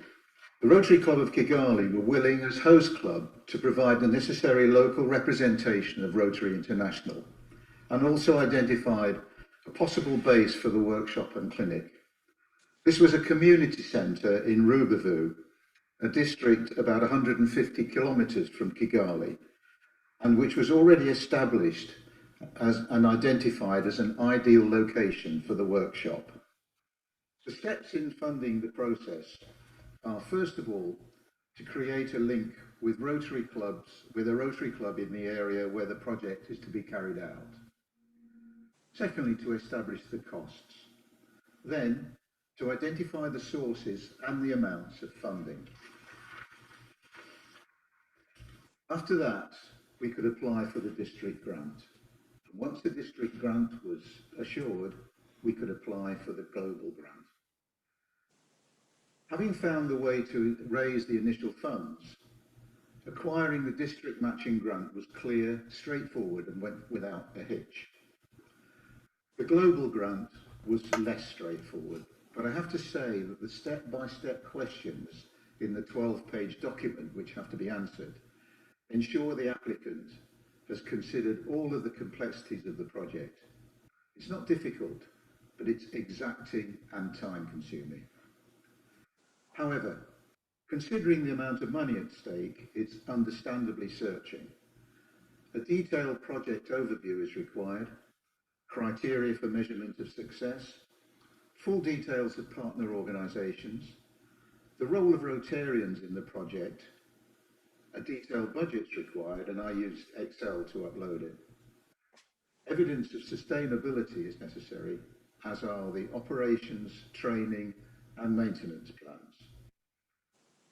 An uploaded memorandum of understanding signed by the partners in the project and many other subsidiary questions all require a very concise response. I'd repeat that if the preparation has been properly carried out, the completion of the application is straightforward but time-consuming. We finalised and submitted our global grant application to RI on June the 28th, 2020, 3 days before the deadline for the 2020-2021 funding application. In all, the total funds raised amounted to nearly $39,000, comprising $17,000 from cash raised from a variety of sources, including $7,000 from a US philanthropic organisation and $7,500 from RJLP funds. Also, we've got $6,540 from district grants, and then finally $15,000 from Rotary International's Foundation Fund. Reflecting on the process, it was not without setbacks and difficulties along the way. The difference in culture and language can cause misunderstandings. The lingua franca of Rwanda is French, and I have to say how true is the saying, the English and the Americans are two nations separated by the same language. As each deadline arrived, we were struggling to complete the one final part of the jigsaw to allow us to move to the next stage. A high degree of persistence and tenacity was probably the most important quality required to move the project on. As an example, in July 2020, we received the inevitable request from RI for further information, having already submitted our application. And the most important request was for a letter from the Ministry of Health endorsing the proposed clinic. The weeks ticked by, and despite constant email traffic backwards and forwards, the endorsement letter did not materialise. In December, we received an email from RI informing us if we did not comply with the requirements for further information by February the 5th, 2021, the application would be withdrawn. And all our efforts so far would have been for nothing. Because of COVID, communication difficulties, and the unwillingness of RI to accept nothing but exactly what they had requested, and the refusal to allow us more time, this was to prove a very difficult request to fulfil. But thankfully, 2 weeks from the final date, help came from a past DG of District 9150, that's the district that Kigali are part of. And he knew the Minister of Health personally, and asked him to produce the letter, which the Minister duly did. And we once again got the final stage across the line on February the 4th, 1 day before we would have lost the race. And so after 18 months, Poole Bay Rotary Club have supported me in achieving, having secured all the funds that we now need to go ahead with the project proper. And as I speak, orders for equipment are taking place and the planning of training for the staff is underway. It's worth reflecting on the lessons learned. It isn't over until it's over. You can trip up over detail and put yourself back a year. Persistence and dogged determination are qualities that are necessary to ensure that you get to the finish line. My RJLP email file contains over 600 emails, and every one of those tells a story. Communication has to be clear and concise, making sure that both sides understand what's being said and what's required. But finally, we enjoyed the challenge. Me and Rotary Club of Poole Bay have enjoyed the process all the way. And winning the grant in the end has been incredibly satisfying. We have to remember what we were doing it for. 1,000 amputees in Rwanda will now benefit from the prosthetics that we're providing. They will be getting their lives back, their self-respect, their livelihoods, for themselves and for their dependents. That surely is what Rotary is all about. Thank you for listening.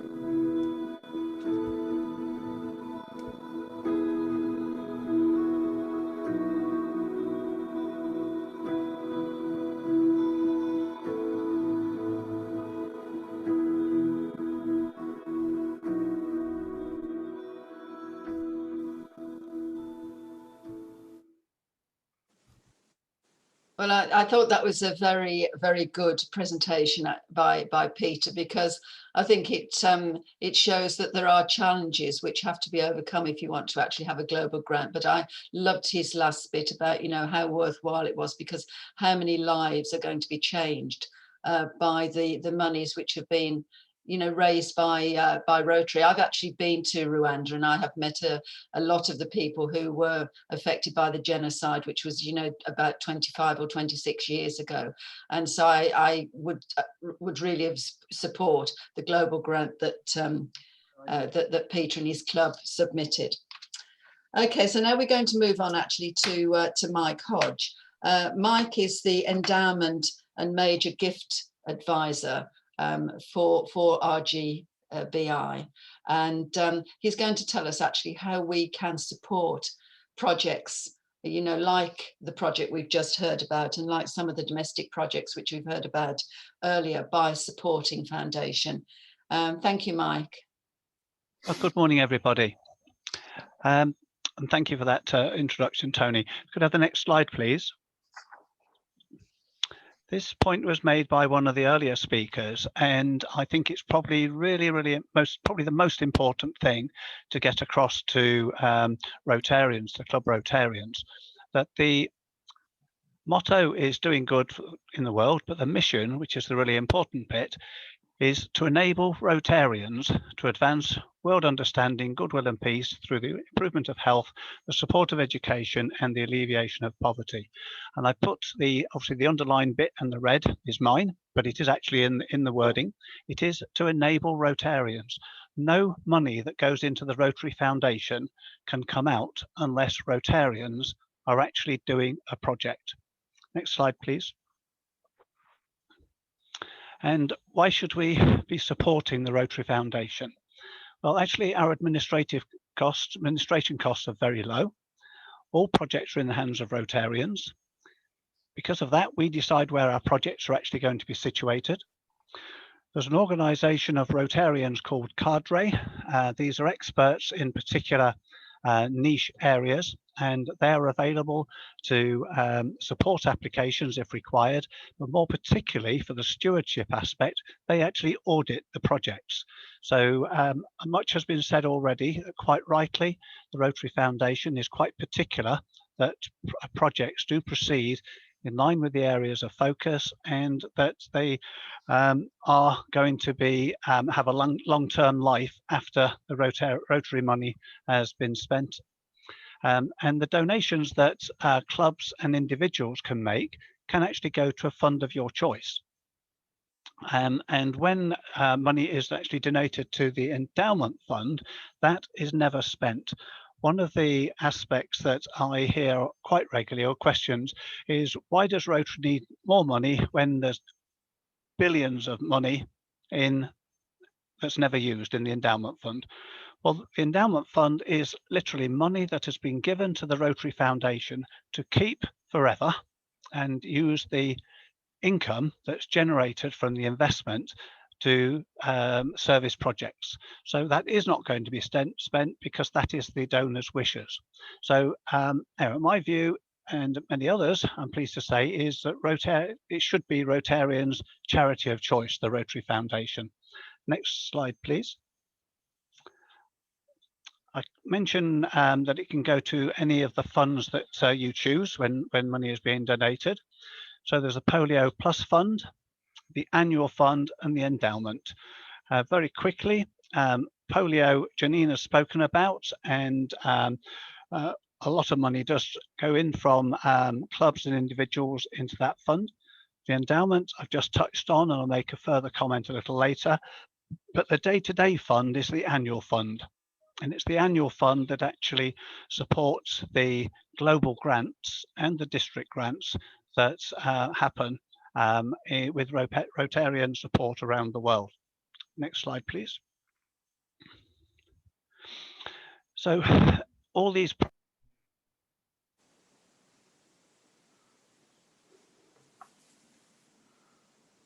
I think we've lost him. I'll tell him to try to get back in.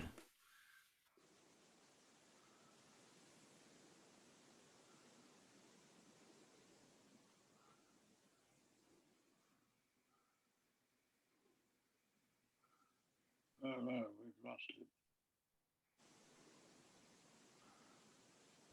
Oh, here we are.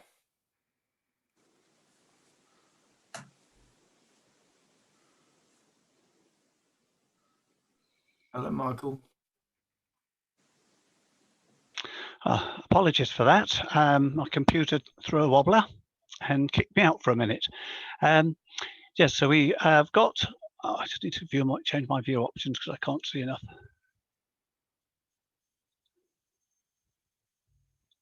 There we go. Yeah, so we've got all these projects and we want people to support the foundation because the money doesn't actually grow on trees. Next slide, please. So supporting the Rotary Foundation with the annual fund, why should we be encouraging all the Rotarians to actually give to the annual fund? What has been touched on earlier on is if less is given, the less we'll actually receive back in 3 years' time. That's the cycle that it goes on. So a smaller pot would be available. That would mean we couldn't support our communities as we like. Our standing becomes lower in the world. We become less attractive as an organisation. Potentially our membership will drop and there will be even less for funds for projects, etc., etc. Next slide, please. So I think one point I would like to get across is that traditionally in this country, we tend to donate money to our clubs and our clubs then donate to the Rotary Foundation. But actually, you don't actually have to give it to your club to give it to the Rotary Foundation. You can make that direct gift direct, whether it's a few pounds or a bigger sum. So personal donations are perfectly acceptable and they still get recognised in the district. So obviously, if John Smith in District 1110 makes a donation of £100, that does get added up as being an amount that has come from District 1110. And when it comes to money going back to the district, that is actually part of the equation. So the most straightforward things with regard to gifts is for every Rotarian to make a gift every year. Many of us will be doing that, possibly sending it to our club first. You send it direct to the Rotary Foundation UK, then it serves a slightly better purpose because you can actually get, or the Rotary Foundation actually gets gift aid tax relief on that, which I'll touch on in a few minutes. If you're actually making contribution of $100 per annum, which is about £60 a year, particularly if you're able to claim gift aid, then recognised as a sustaining member. If you're able to be a little bit more generous and you can actually commit $1,000 per annum, which is about £600, which when you work it back isn't that much in terms of so much a week. That is actually a Paul Harris Society. It says Paul Harris Fellows on my slide, but actually no, it's a Paul Harris Society. I'd not noticed that mistake before. So that's a Paul Harris Society. And if you make a gift in your will, you can actually be called a benefactor. Next slide, please. And it is quite true that these things go on. You can be major donors, you can be Arch Club Society members, but actually most donors start off small, but it's making that step, recognizing that the Rotary Foundation is really important to the functioning of Rotary and projects, when individuals start to recognize that actually the success of Rotary and Rotary projects is very much in their own hands, and they become sustaining members. Many will then go on to be Paul Harris Society members and then at the bigger levels. Can you move on again, please? So exactly what is a major gift in the eyes of the Rotary Foundation? Next slide, please. That is a gift of, oh, excuse me, sorry about that. That's a gift of $10,000 or more as defined by the Rotary Foundation. It can go to any of the funds. it can go to the endowment fund, it can go to the annual fund, it can go to Polio Plus. It can also go direct to a grant. If you actually are putting together a global grant and you wanted to add a contribution to that, that would also accrue in your name towards a major gift. And whilst some major gifts are made as a single lump sum, most are actually accrued. So people make donations over a period of time, and as they add up, then they become known as major donors. Often it's that people have a light bulb moment with it. And they may well have been in Rotary for quite a number of years, and then they suddenly see a project or maybe something they get involved in, and they realize that actually everything about this project depended on money from the Rotary. He's gone again, I think.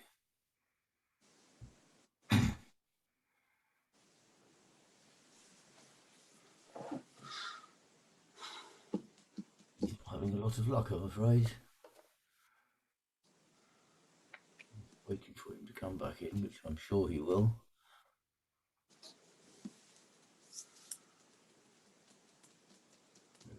Oh, sorry, that's Katie. Right, well.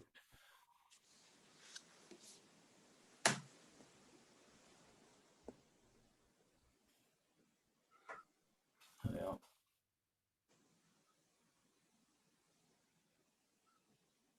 Oh, hello.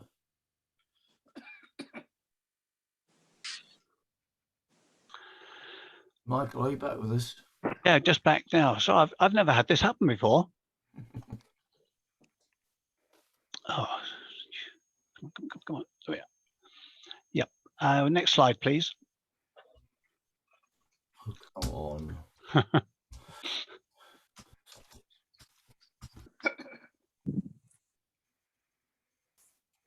Oh, is that the one you want? That's the one, yes. So I've said that a accrued or an individual major gift that gets qualified as major donor level 1 is $10,000. At the moment, with the conversion rate, that would be £7,250. And if you're based in the UK, and I know it's different in Guernsey and Jersey, there is gift aid. So actually, that's an accumulation of £6,000, or a single gift of 6,000. And then at the different levels as they go up, the amounts are shown on that. I was at an event just over a year ago, and we had quite a lot of Rotarians, district governors, people who'd been directors.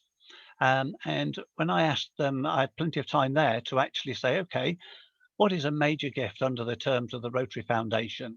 And I didn't put this slide up. And I said, right, who thinks it's £50,000? And quite a lot of hands went up at £50,000. And I gradually came down, and very few people thought it was as low as £6,000 there. Are from quite a big audience. So it's significant. It's not a small amount, but it's not quite as large as people might expect. And it is just so valuable to the Rotary Foundation. Next slide, please. I mentioned earlier on about tax incentives. There are two tax incentives with regard to taxpayers who pay tax to the British government. And that is if they're making oh god, he's gone again.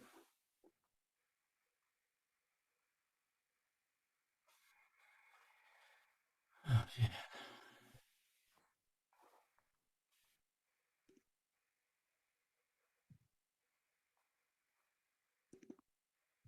You're muted, Tony, if you're trying to say something. Yeah, how many slides does he have left actually, Nick? Not many, I don't think. I didn't really keep count of them. Do you think we should actually move on and then come back Hang to? on, he's just come back. Okay.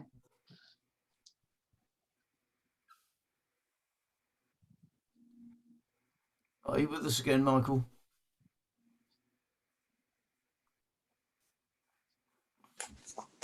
Hello, Michael. Yeah. You're back with us. Good. I am, yeah. Just got to do one click on my own slide so I can see them.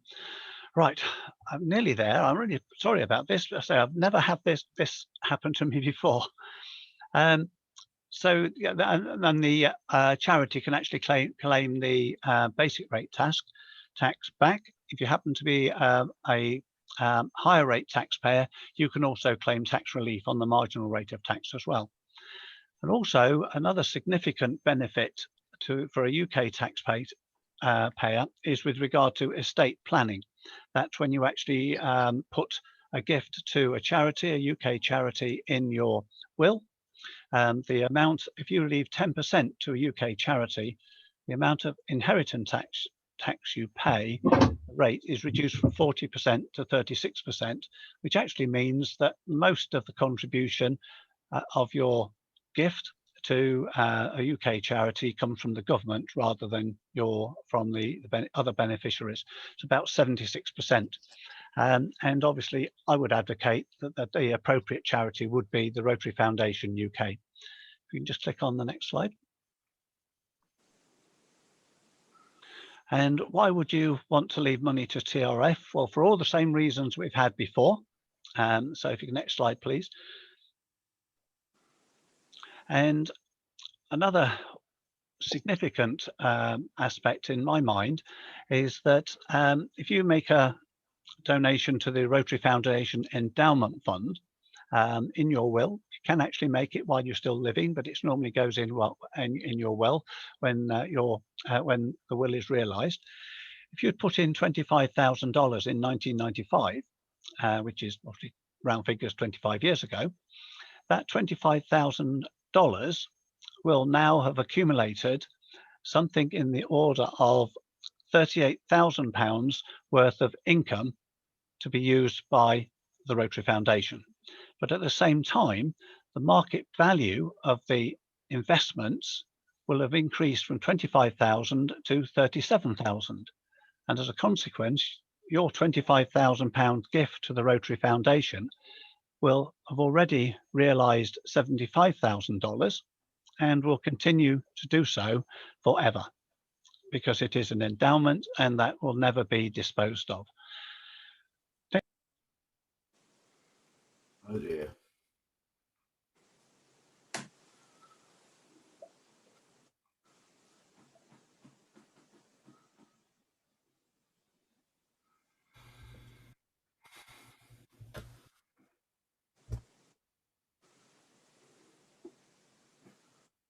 Yeah, I think we need to move on.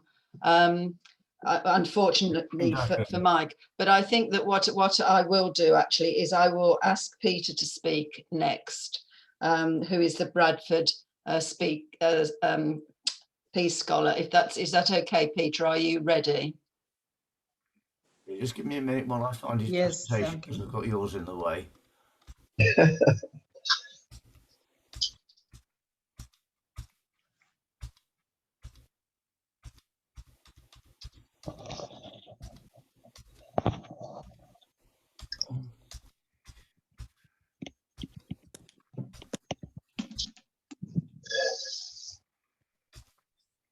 There we are. Okay, Peter. Thank you very much, Tony. Thank you, the District Foundation team. I'm very impressed by your commitment, to change life. And I'm glad to be one of your beneficiaries in your great work.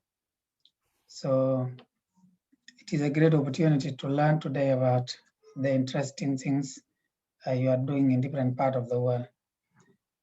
Firstly, I'm Peter Mashengshan. I'm a Rotary Peace Fellow from South Sudan, currently studying in Bradford. My background is in peace building and international development. So I'm going to talk briefly about what I do back home. That will inform you about my dedication to peace building. Firstly, I'm based in a place called Unity State, which is in the map on the slide. So Unity State is one of the 10 states in South Sudan. and is one of the epicenter of the conflict that erupted in 2013. So as you could see in the map, so it is the most affected place because it is one of the contested areas, especially by the different opposition groups.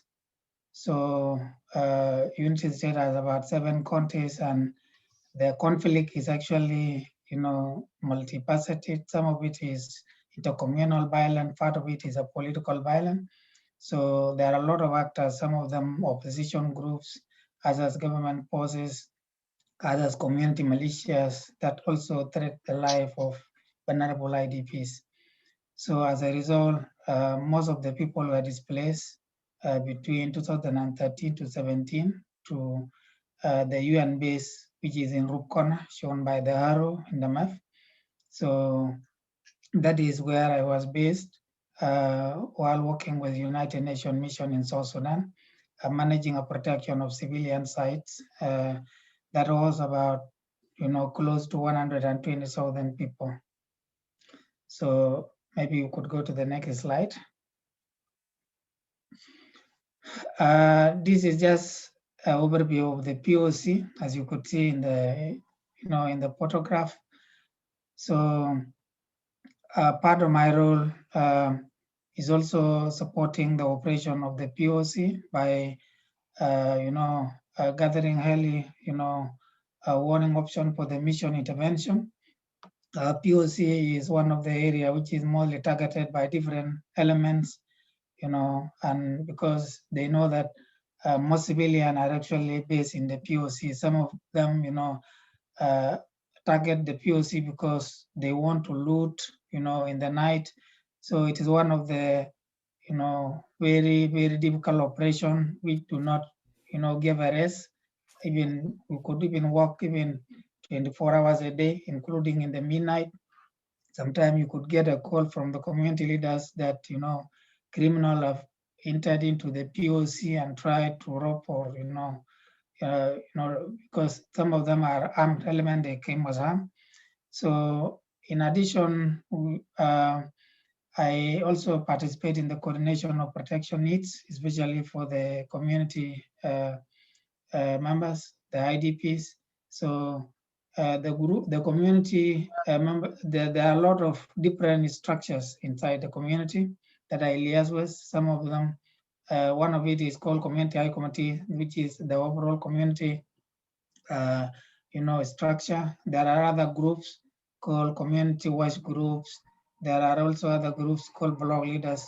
So I usually interacted with them in order to share information so that, they give information about what is happening daily and to share it with the mission for, effective intervention. Thank you. Next slide.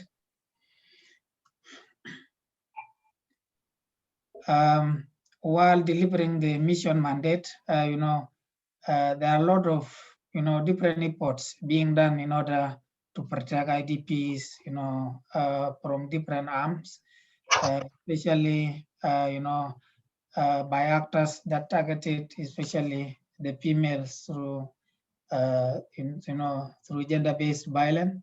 So one of it is called Food Patrol. We normally go out to those all the sport areas. As you could see in the photograph, there is a picture of peacekeepers sitting under trees. So that is part of our operation. So those are guys from Nepal, so whom I normally go out with. So the ladies are moving between POC and the villages. So as most humanitarian services are concentrated within the POC, sometimes they could take out some food supplies to the remaining family members who are, stranded outside in the bushes. So while they are moving between the POC and the villages, these armed criminals would always waylay them, especially untargeted young women for rape. So because of this, we are usually deployed along the road, moving in order to track this kind of elements and also get information from the pedestrians, especially the women, about the areas where they feel insecure, so that the mission deploy, in those areas. And we also advocated to the different actors so that, they intervene in solving problem in the relevant areas. Thank you. Next. So the operation of the United Nations mission in South Sudan, as well as my role, is one of the dynamic. It's also very dynamic. Sometimes I could liaise with partners, humanitarian agencies, in order, to deliver subsidies to the people, especially where they are needed. So in 2017, when conflict especially subsided a bit, so I embarked on writing a proposal, because one of the mission mandate is to create a secure and safe environment for the return of IDPs and especially the movement of humanitarian, supplies. So this initiative was supported, by the United Nations, Mine Action Service, which is called UNMAS, by deploying their technical, staff to support the training, delivering the message, to the communities, in the grassroots by giving them awareness on the mine risk education, especially on the explosive remnant of war. Because of the conflict, so many, explosive remnant of war are, in the bush, elsewhere, even in the, in the farms. There are a lot of harm, especially to the children who don't know actually the danger of these kind of elements. So the second slide on the right shows a children's session where children are being given an awareness about the dangers of this kind of objects, especially by showing them the pictures of this kind of element, especially if they found them in the bush, and how they can report them, to us, so that we coordinate, the UN Mine Action Service for the removal of those kind of objects. Thank you. Next. Again, in 2017, when situation actually improved, one of the major issue was to disseminate peace. As you are aware that South Sudan armed groups signed a peace agreement in 2018 in Addis Ababa, especially in September. So getting this message to the IDP was not an easy task because some of them were pessimistic. They were actually disappointed over the long years of conflict, and they could never believe that actually there will be cessation of hostilities. So this is one of the occasions in which I participated in arranging a town hall meeting, which was attended by more than 1,000 IDPs in order to get message about peace. So key actors invited were the IGAD, members of citizen, which is a ceasefire and transitional security and verification mechanism, try to brief the IDPs and showing them actually the copies of the original peace agreement. So the person holding a copy of the book is a staff of IGAD who actually invited through UNAMIS to come and talk to the IDPs to testify that peace is real and give them the copies of the signed peace by South Sudan leaders. Next.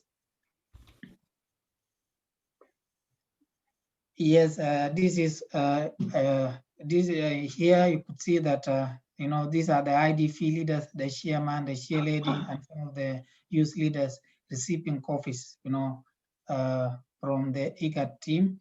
So during the town hall, IDPs are normally given the opportunity to ask questions. So, and the different stakeholders, including UNAMIS, humanitarian agencies, the intergovernmental organizations such as IGAD. IGAD is intergovernmental authority on development and trade, especially in East Africa, is one of the regional organizations which has memberships which include South Sudan, Sudan, Kenya, Uganda, and Ethiopia. So these different kind of stakeholders are involved and they are part of the town hall meeting, and IDPs will listen from them and ask questions about the credibility of the agreement. Thank you. Next slide.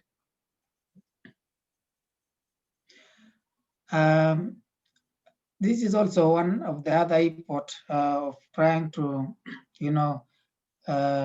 giving orientation to local authorities. As you understand that, protection of civilian normally rests in the hand of the national authorities. Although it is given as a mandate to the UN peacekeeping mission. So the authorities again relaxed because they became perpetrators during the conflict. So as a staff of the UN mission, so you could see me here facilitating a session and taking questions from participants. This is in October 2019 in one of the contests called LAIR, based in Southern Unity in the MEFA, which was in the previous slide. So here, the different local authorities are given orientations about their role and how they can protect citizens. They also come up with joint action plan on how they can address issues, especially related to cross-border movement of IDPs, so that IDPs are able to return home, and also arrange a visit, go and talk to the IDPs, especially in the POC during the town hall sessions, and also giving an opportunity for IDPs to come and witness what is happening outside there. Thank you. Next slide. This is one of the session which I facilitated, especially in December 2020. That is in Bintiu. Bintiu is the capital of the Unity State, and this brought together different stakeholders, especially the opposition groups, and this targeted especially military and police, because one part of the agreement is that there should be a unified forces, police, and and other security forces to provide protection to to the different civilians, because during the conflict, different forces where they back up different ethnic political groups, and coming together and form a joint security force was necessary for the protection of civilians. So this training was trying to enlighten them, as UN was also trying to prepare to hand over the POC to the local authorities. So the different officers given orientations are the one going to manage the POC during the transition. And thankfully, the transition was done after I came, so especially in February 2021. So now the authorities are the one managing the protection of civilian sites. So next slide. This next page, I'm trying to discuss with you my interest is peace building and why it is important for me, to involve or to embark a career in peace building. So firstly, it is a passion to me because it gave me an opportunity to serve humanity. There is nothing more interesting than being part of a solution or providing a solution. So on the other hand, peace building is also a career to me, a very interesting career. And without this effort, it wouldn't have been possible to, to be a participant in a Rotary Peace Fellowship. So because of this, I'm now, elevated to another level because of this, career. And the other part of it is that it also, gave me some kind of leadership skills, and the different interactions and the networking I'm trying to interact with, expose me to, to different experience and decision-making process, which also try to improve my leadership skills. So next slide. Here, this is why Peace Fellowship, especially Rotary Peace Fellowship, is important to me. Personally, the most important thing I appreciate in Rotary Peace Fellowship is the rich network opportunity, networking opportunity. So an example is this session I'm participating right now. I've learned a lot of different kind of projects, especially implemented by the Rotary Foundation. And this network also, doesn't stop here. It also exposed me to different kind of networks. Since I arrived, I participated in a different kind of webinars, especially those that are linked to the Rotary, international. And this is very enriching, especially to my career. The other thing is the leadership mentoring. There is no doubt that I'm gaining a lot of skills, and this will help me, to be part of the problem solving and state building in my country when I get back. So thirdly, I appreciate the cultural immersion, especially in the United Kingdom. So especially in Bradford, where there is very diverse multinational groups. So it is a great opportunity to interact with different people from different parts of the world, in town, in the universities, in the Rotary network. So this is also very enriching. Lastly, it gave me an opportunity for advancement of my postgraduate skills. So it is never, it is a rare opportunity, to come and, do a postgraduate training in a place like United Kingdom. So I really, I'm really, very, very, very blessed to have been part of this journey. Next slide.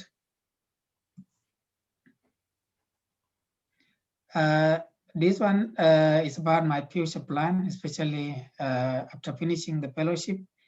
First, I plan to return home, especially because I want to apply the skill I've gained during my peace fellowship in order to help, in the conflict prevention in my country.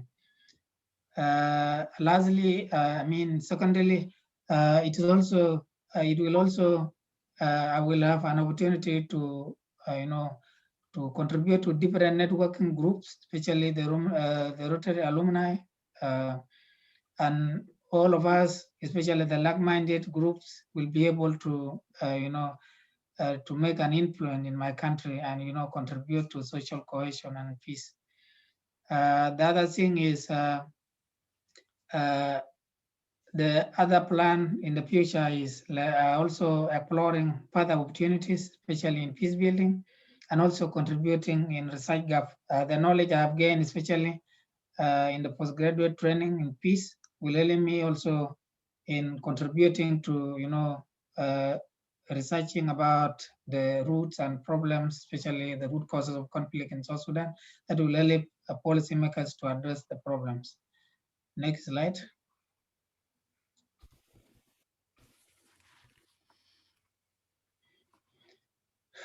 Yes, Rotary Peace Fellowship and my professional practice. So there is no doubt that the fellowship, participation, is a great opportunity to mentorship that will allow me, that allow me acquire new skills that will be, that will be very, important in my future work, especially when I get back home. So as I said earlier, influencing policies is also a great opportunity for being a leader. So while in UK here, the network I'm participating or I'm involved in, allow me to acquire new many skills, and without doubt when I return home, it will allow me influencing social policies in my own country. Next. Wow, this is my experience in Bradford. Sorry, Pete, to interrupt you. It's just that we really are running out of time. Can you actually focus on the, I don't know how many more slides you've got left, but on the ones that are most important? Thank you. Sorry about this, but it's we should have finished at 12:45, and it's now 12 o'clock. Thank you for the reminder. I think I'm almost done, and this is sharing with you my experience here. One of the things I have experienced is the weather, different climatic conditions. You could see me walking in the, this is a ground covered with ice. So this is a great experience I experienced when I arrived in January. So next. Yeah, this is the end. Thank you. Well, thank you. Actually, I mean, I think it's a real privilege for us to have you come and speak to us today. I think South Sudan is probably still, is it still the youngest country in the world, or has it been overtaken now? It was the youngest country in the world, wasn't it? Sure. So it's really interesting to speak to someone that, you know, has had your experience actually with peace and conflict. So thank you very much, and sorry for sort of hurrying you up, but I'm aware that, you know, a lot of people actually have got other engagements. So thank you, and I hope that we see you in district actually, Peter, you know, later on in the year when you're you're into your peace I look studies. forward to further interactions. I do as well. I think we all do. Thank you very much. Thank you. Okay, I think that probably what we should do now is to take any questions which people have. And then we just had, I think, just two very short announcements, one from Deirdre Selwyn of Swanage and Purbeck, and one from Katie, who was hosted as a scholar in district last year. But let's take the questions first. Are there any questions? No. Oh, yes, Peter. Tony, can I just ask on a very prosaic basis, do we need to register somewhere which clubs have participated this morning? No, we'll have a list of them. Okay, thank you. Any other questions? Okay, so Deirdre, do you want to actually just talk about your, was it Jab It Forward? Just very briefly, if possible, thanks, Tony. Just really to advise everyone about a new initiative that Swanage and Purbeck Rotary have just set up at the recommendation of one of our Rotarians, Mo, who's joined us today, and her nephew, Ben, called Jab It Forward. And what it is we've set up a Just Giving crowdfunding campaign to raise funds for the COVAX programme, which is the programme to supply vaccines to the third world countries. What we're asking for is for everyone who's had a vaccine to donate between £5 and £10 into a Just Giving account set up by our Rotary Club. It'll come into our Rotary CIO account and we'll forward it on to UNICEF, who are working with the World Health Organization to deliver the COVAX programme. What this will do, it will provide funding to actually purchase the vaccines, which is at the moment where the biggest problem seems to be. Rotary is already involved in this through the polio template for transporting and delivering vaccines. So it's already, I'd say Rotary's already involved. What I'll do is I'll email out to all clubs more details about it together with the link. And what we're asking you to do is to please share this with your friends and Rotary clubs outside of our district. We set a modest target, but if we can get anywhere near Captain Tom's target, that'd be absolutely brilliant. Obviously, it's going to help control the COVID pandemic, but also help the third world countries, and a huge potential for positive publicity for Rotary GBI. Thank you. Thank you, Deirdre. Thank you, Deirdre. Thank you, Deirdre. Thank you so much for doing that. Thank you. And then we have Katie, who was, as I said, the scholar that was hosted by District last year. I think she just wants to say a very quick thank you to Rotary for the support that she's received. Katie. Hello. Hello. Hello. Can everyone hear me? I'm sorry, my camera's not working at the moment. Yeah, I just wanted to thank you everyone for supporting me last year and this year as well. I got so much help and support from Nick especially, and from Rotary. I'm doing really well, and I had an accident last year, but I've recovered, and I'm in an absolutely great condition at the moment, catching up everything, all my coursework, and I'm doing really well. So I just wanted to thank you.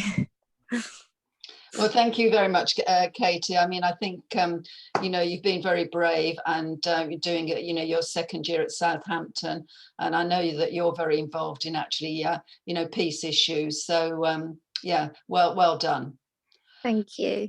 And then I just wanted to just say about, because obviously I didn't give my environmental presentation, you'll all breathe a sigh of relief, but we'll either arrange another meeting on the environment, or I'll send out a copy of my presentation. So I'm going to say thank you to everyone for attending this morning.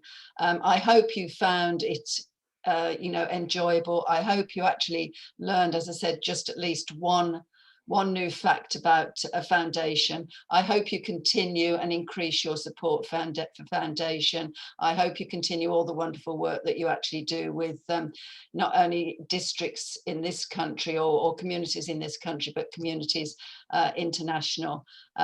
Enjoy this lovely weather, and hope to see you all soon. Thank you very much. Bye. Thank you. Thank you. Okay, thank you. Bye. Thank you. Bye. Thank you, everybody. Very informative. Thank you. Bye. Bye. Thanks. Bye, everyone. Safe journey home. Bye. Thanks, everybody. Thank you very much for letting me come along. Thank you. Bye. Bye. Bye, everybody. Take Bye, care. everyone. Nice Bye. weekend. Thanks, Tony. Bye.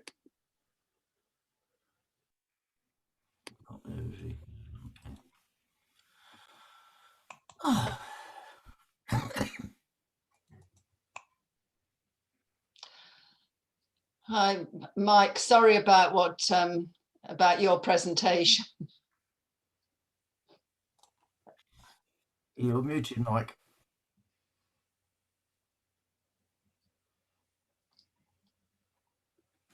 That's better. Yeah, I'm I've so no sorry. idea why what was going wrong there. It's never done that for me before. No, it was just that, a number of people said, oh, I Yeah. think we might have to actually move on. We weren't sure if we were going to get you back or. No, that's I understand that. Yeah, you're very patient. I don't know how we. I suppose we can send out your presentation, because I do think it's important to actually get it out to clubs. Perhaps just the graphics, actually, Mike. I don't know. Nick, is there any way we could actually put Mike's presentation? Yes. Do you want me to separate that one out or put the whole PowerPoint out? Yeah, separate that out and then we can send it out separately with and perhaps if you just wanted to, when we're going to do I can separate out any of the others that people are interested in. I was thinking of putting them on the website anyway. Yeah. Okay. Yeah, that'd be perfect if you can do that. I think there was only 2, maybe 3 slides left, and one of those said thank you, but there was a little bit of extra points to make. Yeah. Yeah, just very frustrating, but really good event. I enjoyed it. I enjoyed listening to all the other presentations. Yeah, good. I mean, it's obviously much more difficult to control actually when it's on Zoom than it is actually in person, because in person you can actually sort of give signals, can't you, to actually people to. But anyway, I thought the speakers were very good, and it was very diverse. So hopefully people took something away with them. Yeah. What you mean, Tony, is when it's in person, if someone's running late, you can kick them. Yeah, we'll have to actually get a virtual kick. I mean, I wonder if because there's nothing actually on the symbols to actually tell people to hurry up, is there? And I also had this awful thing. I could not respond to any chat, so I don't know why I can't do that. I mean, when you respond, I mean, what do you do? Is there a button you click? Yes, there's the bottom of your screen. If you hover your mouse over it, there was a button marked chat. Yeah, I've got chat. Click on that. I've got all the then chat. it will invite you to choose whether you want to send a message to everybody or pick someone in particular. Okay, so I pick somebody in particular. That's right, and then you should just be able to type the text into the box. Oh, so you have to choose the. Oh, okay, but there's no send button. Line on the chat panel, if you look, type message here, and you've got the choice of either going to everyone or to drop down the menu for someone in particular. Exactly right. And when you've typed whatever you've typed in, then you just press return. That is the equivalent of send. Oh, okay. Okay. Okay, well, I shall take my leave now. So Okay, well, really thank you. enjoyable morning. Very good sessions. Thank you. Thank you very much, Mike. And I hope we do increase, you know, donations. Yeah, that'd be good. Yeah. All right then. Bye-bye. Bye. Bye. Okay, Tony, well done. Yeah, I mean, I think it was quite a well-rounded, and a lot of information was imparted actually, which is very good actually, Nick. So yeah, so thank you very much for all taking the time out to do your presentation. On Katie's behalf, I should just apologise for the dog barking at one stage. They've acquired a young puppy, a Belgian something or other, which is about yay big at the moment, and it's going to be right up here somewhere when it's fully grown. It's got more energy than it knows what to do with, and no sense of responsibility. It'll take you for a walk, Nick. Take me for a walk. He dragged me around the common yesterday. Yeah, well, I mean, I had to put my dog in with my husband because he tends to actually scratch at the door, and he comes and jumps up on me because he's only 18 months old, so he's got no social skills whatsoever. Casey's alone with him, with her actually, with her in house at the moment, and if she turns her back on it for a second, it will wreck something. I know. Sounds familiar. Yeah. Anyway, thank you for everybody that participated. Thank you. I know we didn't have, you know, a huge number of people. I think there were around about 54, weren't they, at the maximum? But if we can actually get the recording.